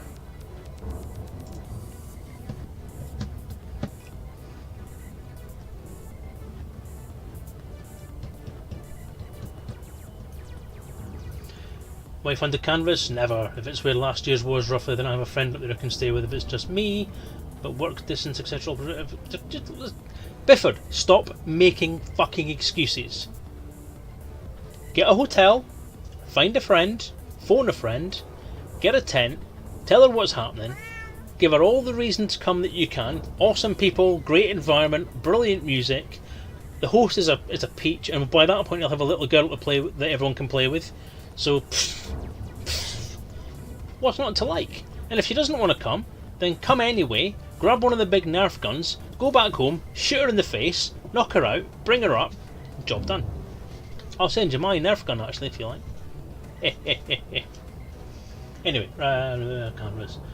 EDRP. I'm going to catch up with the all the messages now, because I've now lost track of all the Discord messages. So I'm going to read all these messages first before I do anything else. Spam. Dan. EDRPG and EE are both good and very different beasts, as I just finished saying. I was lucky enough to alpha test EE and I prefer it Probably through familiarity, if I'm completely honest, as I haven't had time to play it yet. However, I love that Dave's book has been used as a sort of ED encyclopedia. That's got to feel great. It does. It was, to be honest, it was expected. It was one of the things that was said very, very clearly during the Kickstarter days. Was that there's three loads of people that would buy it: elite players because they like elite, role players because they like role playing, and historians because they like the lore. It is being used as a reference guide to write some of the Wikia stuff now. The Elite Dangerous Wiki stuff is now being attributed to the EE book. That is quite impressive. I quite like that. If it's just me, I'd pitch a tent in anyone's backyard. Yay!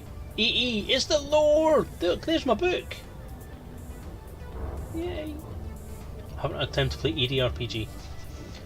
Neither have I, and I was really hoping to play it at Fantasticon last year because John said he was going to run a game, but it ended up he played in mine instead, which was just as good an honour, but it was quite cool. I'm looking forward to playing it at some point. As I said, they're very, very different beasts. Even the systems, the game systems themselves, are very, very different. So very good.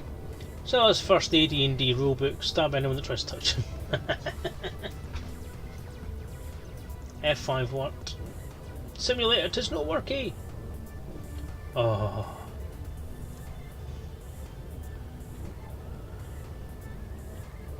Printed at work, bound by the shop next door, total cost £10. Yeah, but they've got all those horrible white borders though. You haven't even trimmed them down. Shocking. I have Nerf guns and LARP weapons. Bow and arrow would beat your Nerf darts any day. Right, okay, I've caught up with that now. Simulator, don't bother typing anything into Discord. I'm shoving it out the window. Okay, so what else have we got? There we go, right. Paul Archer, it's back.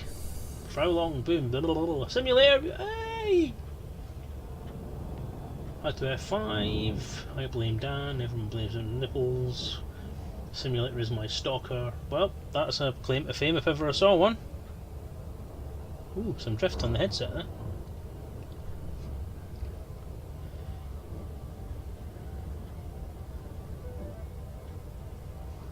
Dan, the published man, we need to bother you for a while. Uh-oh. Hi Dave, I've missed your dulcet tones. Likewise, Simulator. It's ages since you've been on a stream. Brilliant to see you again. Thank you for coming in. Funny you should say that. We've just received a string of videos of the little ones. We're off to watch them. Oh, that is awesome, dude.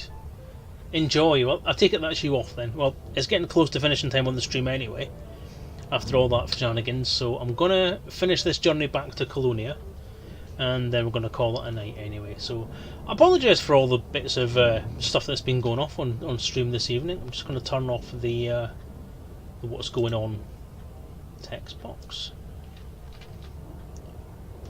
Boop. We're back. I have a pile of Nerf weapons, but I'll have to prize them from my still cold fingers. Is that the second Nerf amendment? Oh god. No, they're over. Stop talking on bloody Discord!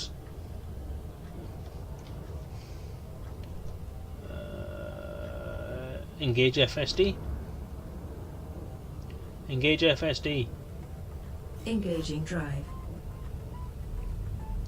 So good night to you, Dan. Enjoy your videos. I'm really quite envious actually.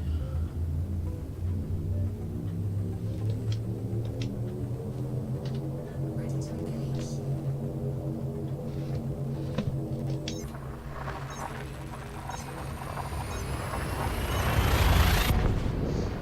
Test successful, Biff.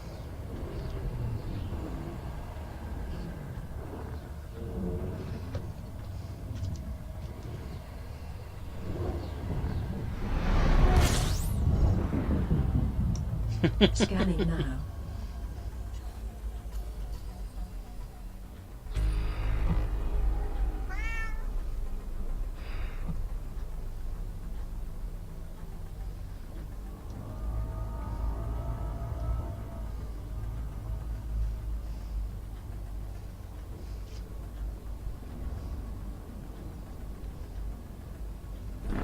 Frameshift drive operating beyond safety limits. Frameshift drive. Boost activated. No worry, GM Trick. Good seeing you. Thank you for stopping by. Well, we've enjoyed the stream. Jump. Nope, that ain't gonna work.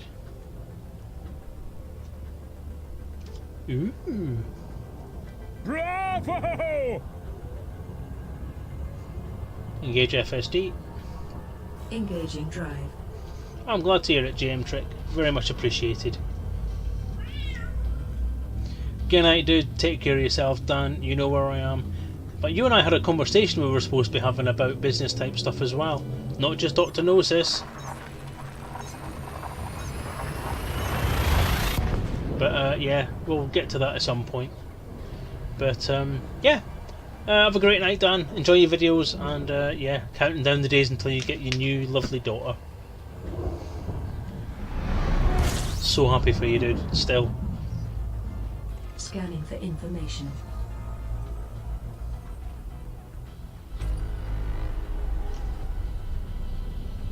Straight through. Drive operating beyond safety limits. Go for it. Stick it in there. That sounds really rude out of context.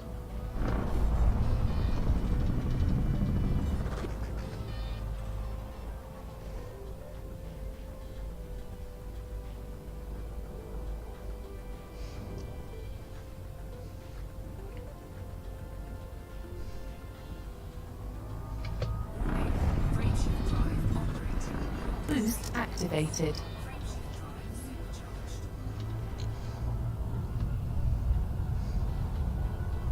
Cat's water evil.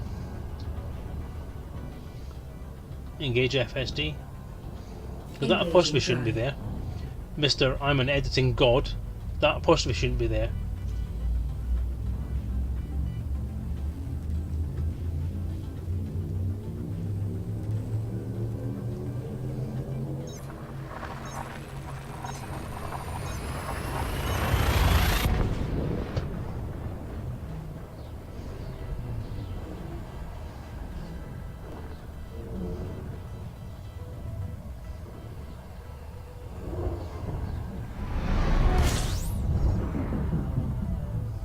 Completing system scan. Stand by.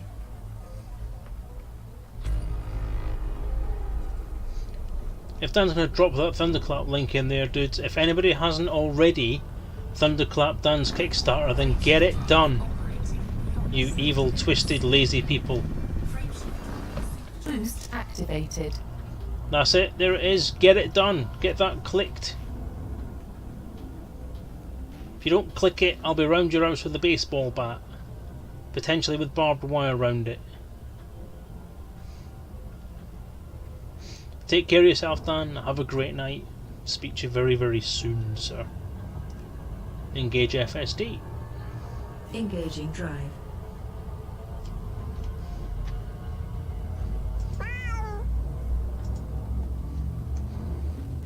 Put the cat out.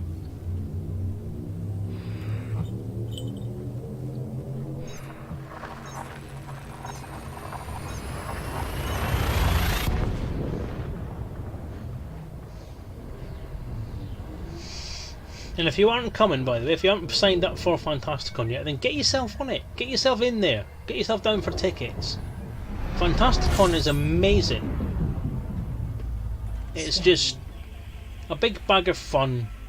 It's informal, it's fun, it's mad, it's crazy. It's just entertainment. It's like the convention equivalent of a circus. If you let your conventions serious and sci-fi and serious and mucking about and serious and all kinds of organised and stuff,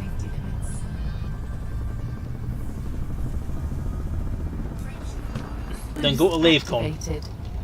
If you like fun and you like mucking about and you like informality and you like just craziness, Fantasticon is for you.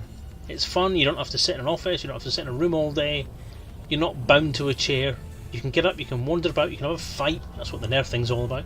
It's great. So if you aren't signed up, get onto that Kickstarter, have a look at it, get some tickets, get your arse there, and you can buy my book off me and I'll sign it for you. Or I'll sign your boobs. Whichever, I don't mind. I'm easy. Engage FSD. Charging frameshift drive.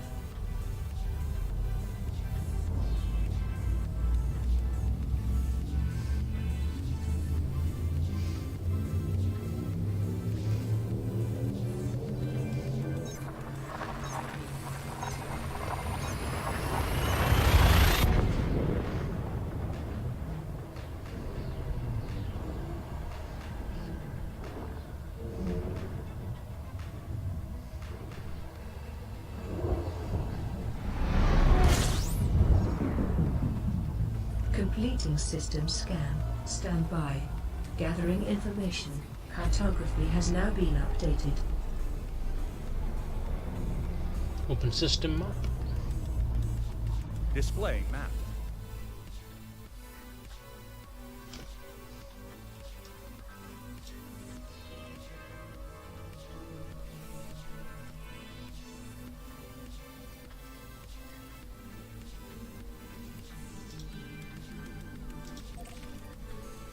Close system map.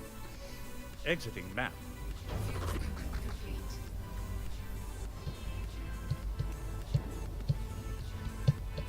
So why can't you do conventions anymore, Dr. Notice? If that's not too personal a question, of course.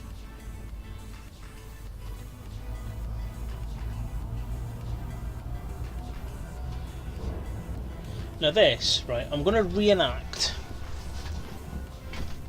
my approach to Jake's Station, because last week when I arrived here the bad VR stream kind of broke all of the loveliness of it, but this was a big thing for me last week, actually getting here at last. 4 months worth of journeying. And I made it. And the reason why I'm so hot about doing this is because obviously this is one of the things in the lore.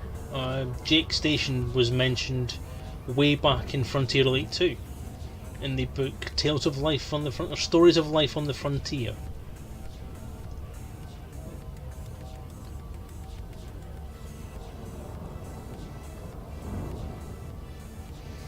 A little story in that about a guy standing at a bar listening to a story about from the cyborg bartender who was kind of on a rolling platform on the floor, whose dream was to put engines on his station and go exploring the galaxy.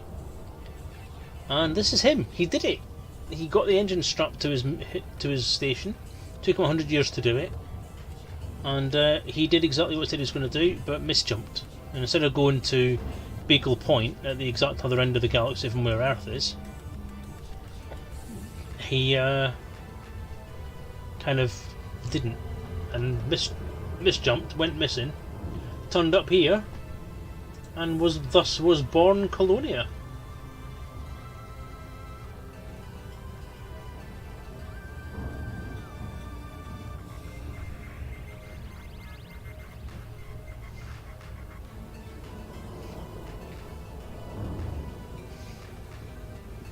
And the thing about Jake Station is that being around a ringed giant like that is gorgeous. Absolutely beautiful.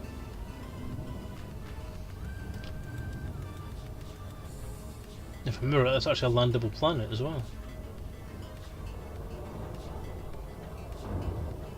But it's a very attractive ring system, a very attractive planet. Is it landable or is it a gas giant? I can't remember. No, it's a gas giant, I think. Doesn't look very landable.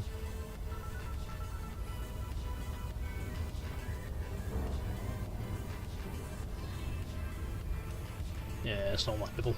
Shut up, Dave.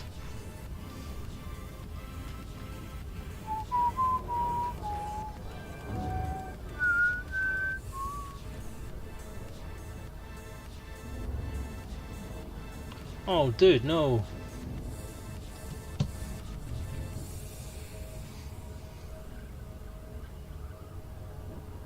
I can relate, however. I actually used to have quite bad anxiety, especially about social appearances or rooms full of people, and even thinking about doing a presentation just made me break out in a cold sweat. But I'm not as bad as I used to be now. Elite kind of helped me get around that. to be honest. I was kind of thrown up on stage with a bunch of elite fans on the first LaveCon convention. Request docking permission. Request docking permission. As requested. Docking request granted. Deploy landing gear. Gear down and slowing.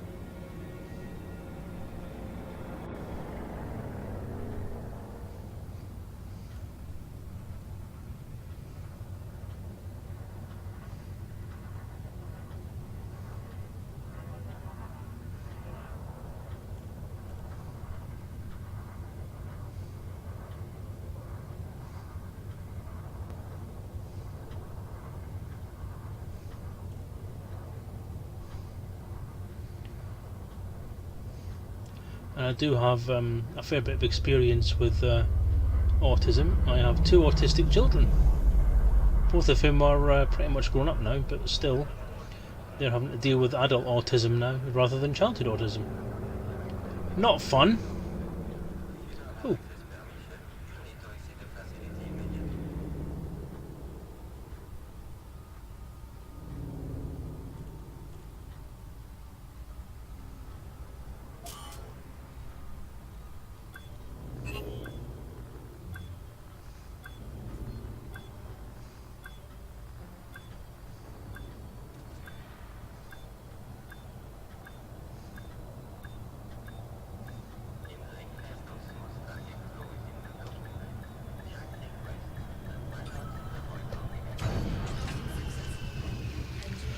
Long story, before I was diagnosed back in the days of yore, before the horrors of World of Warcraft, I was actually a community manager for a couple of MMOs. Cons was kind of my job, and as I did more and more of them, but I was coping less and less. Last con I did drove me to a very dark place and not really keen on putting myself back there. Oh, I'm sorry to hear that, mate, honestly, that's terrible. That's a very sad tale, and yes, completely understand why you wouldn't want to do that to yourself again. So, I will raise a glass to you at Fantasticon, and I will say I wish Dr. Gnosis was here, but I feel they understand why he isn't.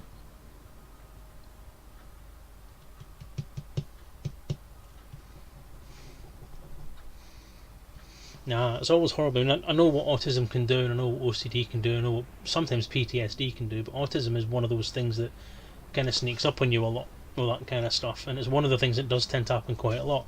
Social anxieties just take time sometimes to develop, and autism can help them come out really, really violently.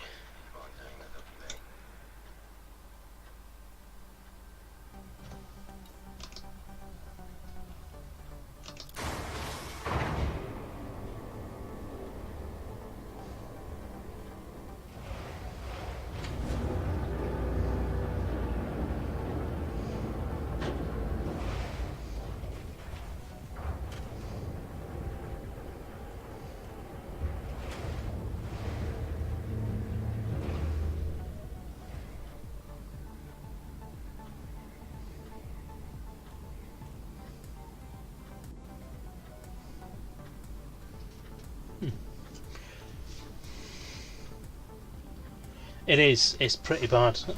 It's better than it used to be. I'll say that. But if you've got a diagnosis early, then it's easier to try and access help later on in life. But I do know, I mean, honestly, personal experience. My son has only just been diagnosed, but my youngest son, my eldest, well, kind of stepson. I don't really acknowledge him because, other than being autistic, he's a dick. His autism was diagnosed quite early on, but then the support and the link between childhood autism and adult autism wasn't there. There was a big grey area in this region. I don't know what it's like in the rest of the country, it's probably the same. But it's like, there's no link. Like, you hit 16 and you're out of the child and adult mental health. So the child mental health regime is gone. There's nothing there to bridge it, to bring you from there into the adult autism support and treatment. It's just ridiculous. and of course he fell through the gaps. He is now suffering because of it, and is now struggling to get any kind of support through employment, job centres. I mean, the job centre just tries to keep telling him he needs to go back to work. He can't go back to work because he'll get halfway to walking to work, and then he'll forget where he's going, and he'll just head off somewhere else instead. Or he'll think, oh, I need to do this, and he'll go and do it. You know, he doesn't even twig that I need to do this. He doesn't understand that he needs to do these things.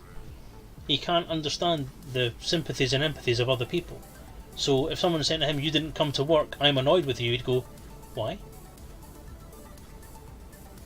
And that's one of the ways that autism can come out of that, but there's just nothing to bring it together. Well, there's a lot of people that are autistic and have got ADHD and all that kind of stuff in the adult life who have made careers out of actually having it, because they're functional autistics. In some ways, autism can be the mental killer that nobody understands, because it can kill you. Not physically kill you, but mentally it can kill you. It can stop you doing the things that you need to do. It can lock you in a house. It can lock you in a room. I didn't realise you were thinking about doing that for Evie. But yeah, I mean, do it now. I mean, seriously, do it now. But be prepared, it will be a long fight. But you have to be adamant, you have to get behind it, and you have to be forceful. I mean, I'm telling you, dude. I know that I can say this, but I know you have issues with some stuff yourself. But you have to be strong. I don't want to blow my own trumpet here, but I'm not. I wouldn't say I'm a particularly strong person, alright? But I am in some ways. But when it comes to other people, I mean, I mask my own shit all the time, and I don't deal with my own shit all the time. But in terms of trying to get things pushed through for people in my family, I have backed them to the hill. And I have fought and I've fought and I've fought. And every single time something has happened or something has knocked us back, we have had to bounce back from it. And you will get knocked back. You'll get people calling you names. You'll get people calling you stupid, saying that you don't know anything, saying that you don't even understand your own fucking daughter, John. That's what they'll try and tell you. They'll say, oh, it's nothing. I had a doctor actually sat once after my son was diagnosed, my stepson, sorry, was diagnosed. We had a diagnosis letter in our hand, on his file, all that kind of stuff. And he turned to him and he asked him 2 questions, one about how he was feeling, one about did he understand what autism was, and on the basis of the answers to those questions, he turned to me and says, he doesn't seem autistic to me. Because he could answer 2 simple questions. And the problem with autism is there's no flat border. There's no line where you say, right, this is autism, this isn't autism. That's shit. Everyone's autism is different. The way that David's autism comes out is that he doesn't have much in the way of empathy for anyone else. He doesn't understand others' point of view. He does understand his own point of view. So you ask him a question about himself, either 1, he will know how to answer it, or number 2, he will know how to answer it to make somebody believe what he's saying. So he'll understand what the requirement is, what he has to say to get a certain way. Now, you can think of that, looking at his powers as being evil if you like, but essentially it's him understanding himself and what he needs to do to manipulate someone to believe what he wants them to believe. He's very good at that. Is that part of your autism, or is it just the fact that he's evil? I don't know. But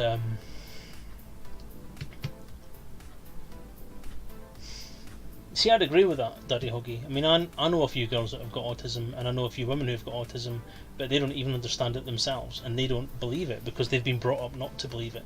Autism is a boy's disease. Autism is something that boys have, but that's bollocks. So yeah, interesting stuff.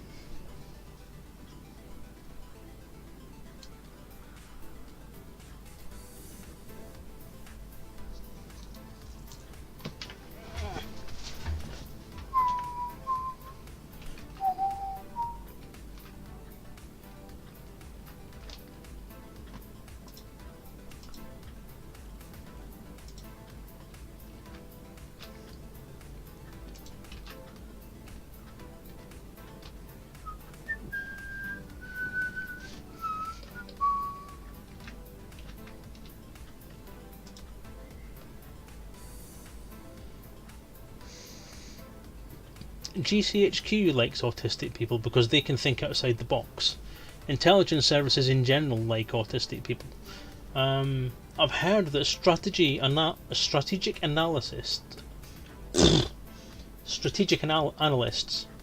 tend to go for autistic people as part of their team because they, again, it's all about thinking outside the box and thinking about things that other people wouldn't think of. The military like them. The military like people with ADHD because they'll be impulsive, and then could be trained to be careful along with that impulsiveness. So they'll be brave because of the fact they're on there. So, yeah. But as I say, John, just if you get knocked back or you get someone who sits there and doesn't believe what you're saying or puts an obstacle in your way, then just fight it. You have to fight it. It may get hard, but I think that as the years go by, it's getting easier. But yeah, so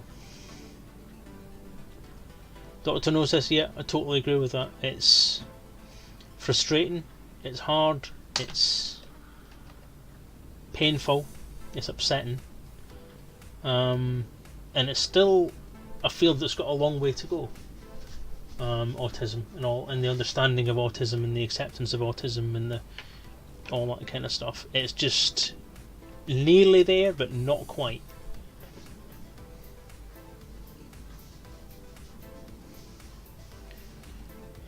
But yeah, so and as I say in any conversation that I have about autism, I used to help run a support group, and I put together a website and a web support kind of network, which was meant to try and bring together the different disparate groups for autism and ADHD across Derbyshire. It was mainly ADHD, but it did branch out into autism, as the people in the groups found that ADHD was now getting lumped into the either Asperger's or autistic spectrum. So there was kind of a crossover towards the end of my time doing it actively. So, but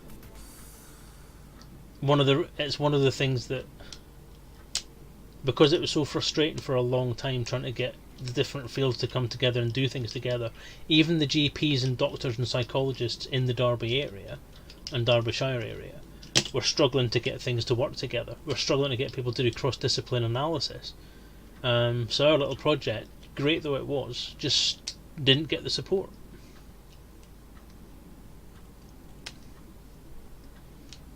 But anyway, on that rather negative, rather kind of sad note, I hope you guys get things sorted. John, I really hope that you get things sorted. If you ever need to talk about anything, then give me a shout. You know where I am, dude. More than anyone else on here. Dr. No says, same goes for you. You want to talk, chat, whatever. You know I'm around. You know where I am usually. My problem is that in person I answer questions with option 3. I answer in a way that tends to stop them asking more questions.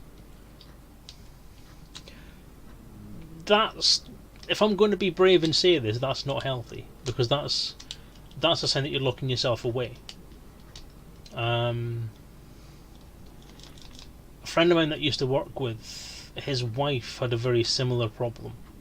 She started going down a spiral of trying to lock herself away from the world. Please don't do that.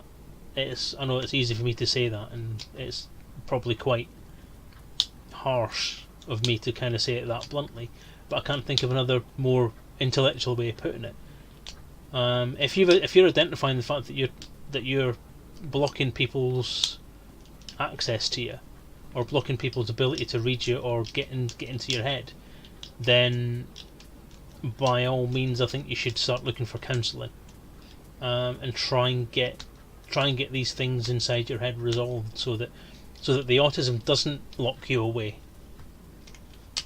Don't let it do that, because quite frankly, autism isn't a disability. Autism is a different way of thinking. All it is just your personal way of thinking. Here's what I think about autism. The reason that I think autism has become a thing is because it's all about the different way that people think, the different things that go on inside your head, the different way that you are wired inside. It's not about what's right and wrong in terms of social interaction or social awareness or anything like that. Everyone is brought up in a different way. Everyone is put together in a different way. Everyone's brain works in a different way. Now, you think about how our world is now and how different it is to what it was like in the past. From Victorian / Georgian times. I'd say Victorian times, maybe sort of mid-1800s onwards. The world has been put together according to a very, very strict set of rules. You're brought up in a certain way. You do things in a certain way.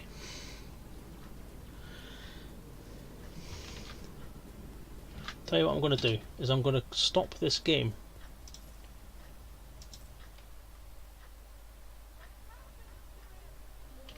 Goodbye.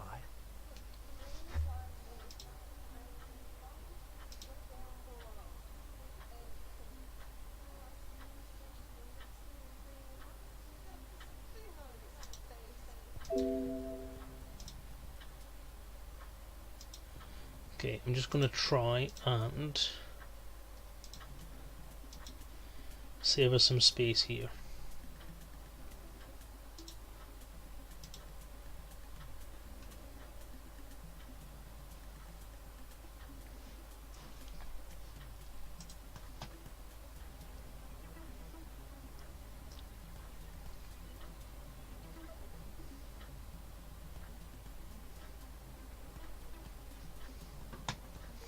Okay, I'm thinking I've maybe got this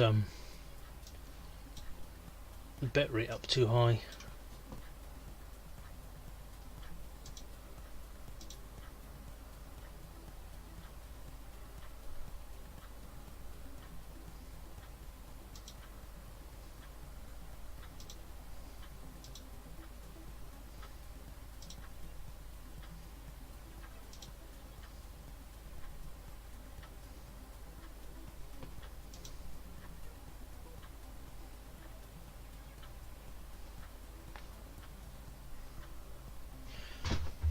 Okay, right. Cut that down as much as I can now.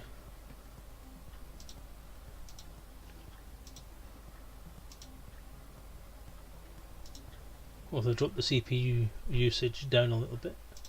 Okay, so as I was saying,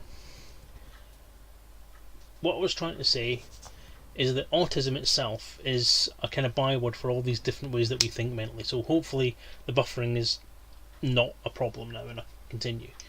In Victorian times, from then on, roughly, there was quite a lot of very, very strict ways that people were brought up. So there was almost a doctrine towards how you were brought up and how you were taught and how you were raised, and the values, the mores, the morals, the expectations, the mental conditioning that essentially you went through as you were getting older in the late 19th and early 20th centuries was very, very strict. So there wasn't a lot of space for variance in that. That kind of finished in the baby boomer era. So when the Second World War ended and the strict upbringing kind of went away, there was the freedom for people to be brought up the way that the parents wanted to bring them up. So the 60s and 70s released that was kind of the end of the strict upbringing. The last generation that really did that was probably my grandparents' era. So people who were born about the turn of the century, maybe a little bit later, maybe the 20s or 30s, something like that. Maybe with rationing still being a part of their life as they grew up. And as the 70s, 80s, 90s carried on, the way of parenting changed. Now, we all call it a lack of discipline, or we call it the different way that things are done. But essentially what's happening is people are now free to be brought up in a free environment. People are now free to think the way they want to think and do what they want to do, in the words of the song. And I think that is what is making this whole autistic thing, because although it is a condition in itself, autism strictly is a condition where you have thought processes that aren't conducive to operating in the world, if you like. But the autistic spectrum as a whole is a very, very, very wide, broad spectrum, hence the name. And I think it covers so much variance in the way that people think that there's a lot of scope for just people being dragged into that. So if you don't think the way that society or textbooks think that you should think, then you're likely to be branded as autistic. And I think that could be wrong, because I think potentially what's happening is people who maybe aren't autistic or maybe are autistic, are being lumped into this autistic category, and things are being missed. Now, this is something that myself and a couple of other people in the support groups kind of thought as well. That the autistic branding automatically means that you're locked into that diagnosis, and any other issues that are going on could be missed. And that's where I come back to what I was saying about you, Dr. Gnosis, is that essentially there could be other things going on in your life, in your head, and whatever, that GPs, psychologists could lump into the autistic spectrum and then miss something critical. So my advice to you is, don't let yourself be locked away. Don't lock yourself away. Seek the help that you need. Go out there and be the person that you know you can be. The friend I had that used to work with, as I was starting to say, had a wife who went through a very similar thing to what you're describing, and she ended up being locked away for a while to try and come to terms with what was going on, and it took 2 years. But 2 years after that, she got herself back on her feet and went out. Well, it's not my end now, because I've sorted it now. I'm streaming quite happily at 2000 kbs.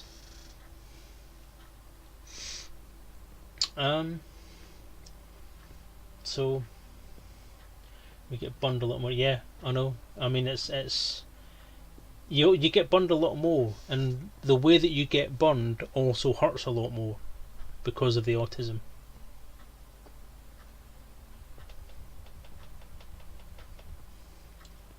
Twitch is having some right problems tonight, isn't it?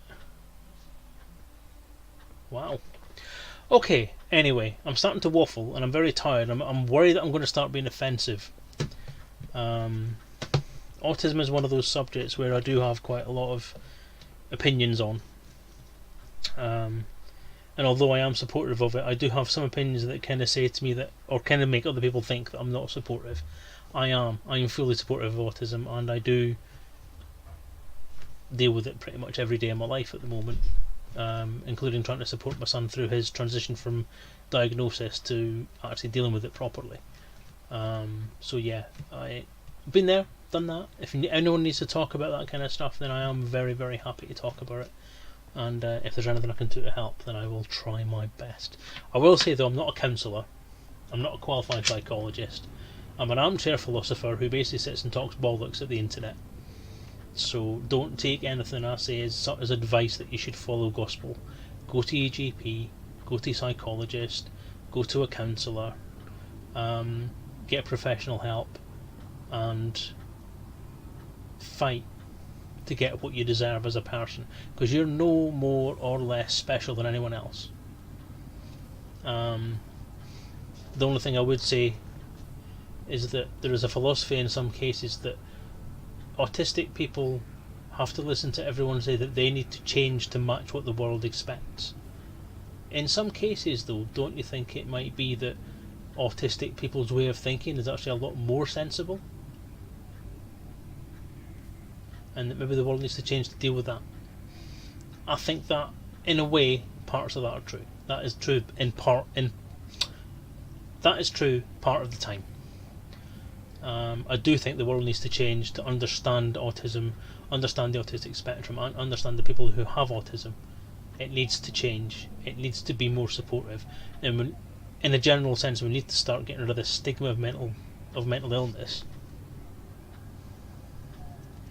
and start treating it like we do physical illnesses. We need to have it be accepted, recognised, treated, and then ignored. Rather than being something that is attached to someone for the rest of their life. I'm a chronic depressive. I have suffered from depression for nearly 2 decades now. I only recently, in the last few years, and John and Bifford are probably gonna jump all over this because they were with me as it happened. I only recently, in the last few years, discovered that the depression I have is an ongoing battle, rather than something that's like a common cold. You know, take some tablets and it'll fuck off. It's there all the time, and it's a constant battle to beat it off. So, beat it off. Beat it back. So yeah, autism, depression, all these mental illnesses need to be understood, dealt with properly, treated properly, and given the respect that they deserve. So there you go. This has been a public service announcement on behalf of Selezen TV. So I'm going to stop that now. Anyway. I think up until recently too, you have to remember that medicine was a very different practice too. Some autistics would have been considered odd, others have been thrown into asylums. Yeah, exactly. That comes back to what I was saying about the Victorian values and the structured way of thinking, and the very, very narrow-minded way that things like this were treated. Mental illness in the past was considered to be insanity. Look at PTSD. We now understand that post-traumatic stress syndrome is one of the most debilitating things that can happen. It was called shell shock. It was never understood. People wondered why people go a bit loopy after a war. Well, because people can't deal with war. It's the same as everything else. Everybody has a mental capacity to do certain things in a certain way. If people didn't meet that narrow criteria of Victorian values, they were locked up or given electric shock therapy.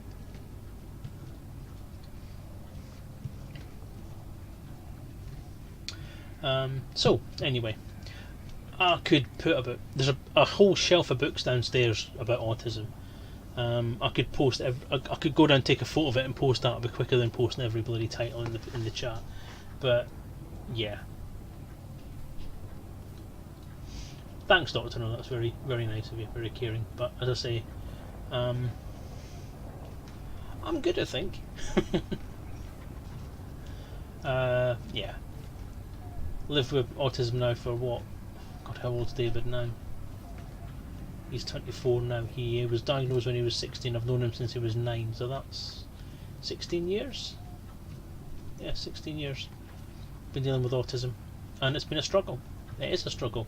I don't envy anybody. I mean, I think I might be on the spectrum myself, but then as I say, the spectrum is very wide. Fucking dog's probably on the spectrum. But yeah, I think I have traits. My wife has traits. I actually did online autistic testing, and every single one of them said I should be tested because I'm 10% into the percentile of being autistic. Well, you should know what I'm talking about then, Dr. No, shouldn't you? You should know everything. I'm just preaching to the converted here, aren't I? I'm flapping my gums and making myself look like a dick. Nothing new on a stream night. Anyway, I need to go and get these things uploaded and checked, and I don't think I need to edit anything because I think everyone's recorded properly tonight. So yeah, I'm hoping we can move on, and I need to go and get some sleep. So thank you everyone for this stream. Hope you've enjoyed the Elite Dangerous part of it, and I hope I haven't offended anyone too much about the autism part of it. I'll be back same time next week, 8 PM UK time on Monday. I think. Yes, I will be. And should also hopefully be streaming the RPG next week if nothing goes wrong. I'll keep an eye on the Twitters, keep an eye on the Facebook, and obviously, yeah, that's it. That's the only way I really tell people stuff in it, is Twitters and Facebooks.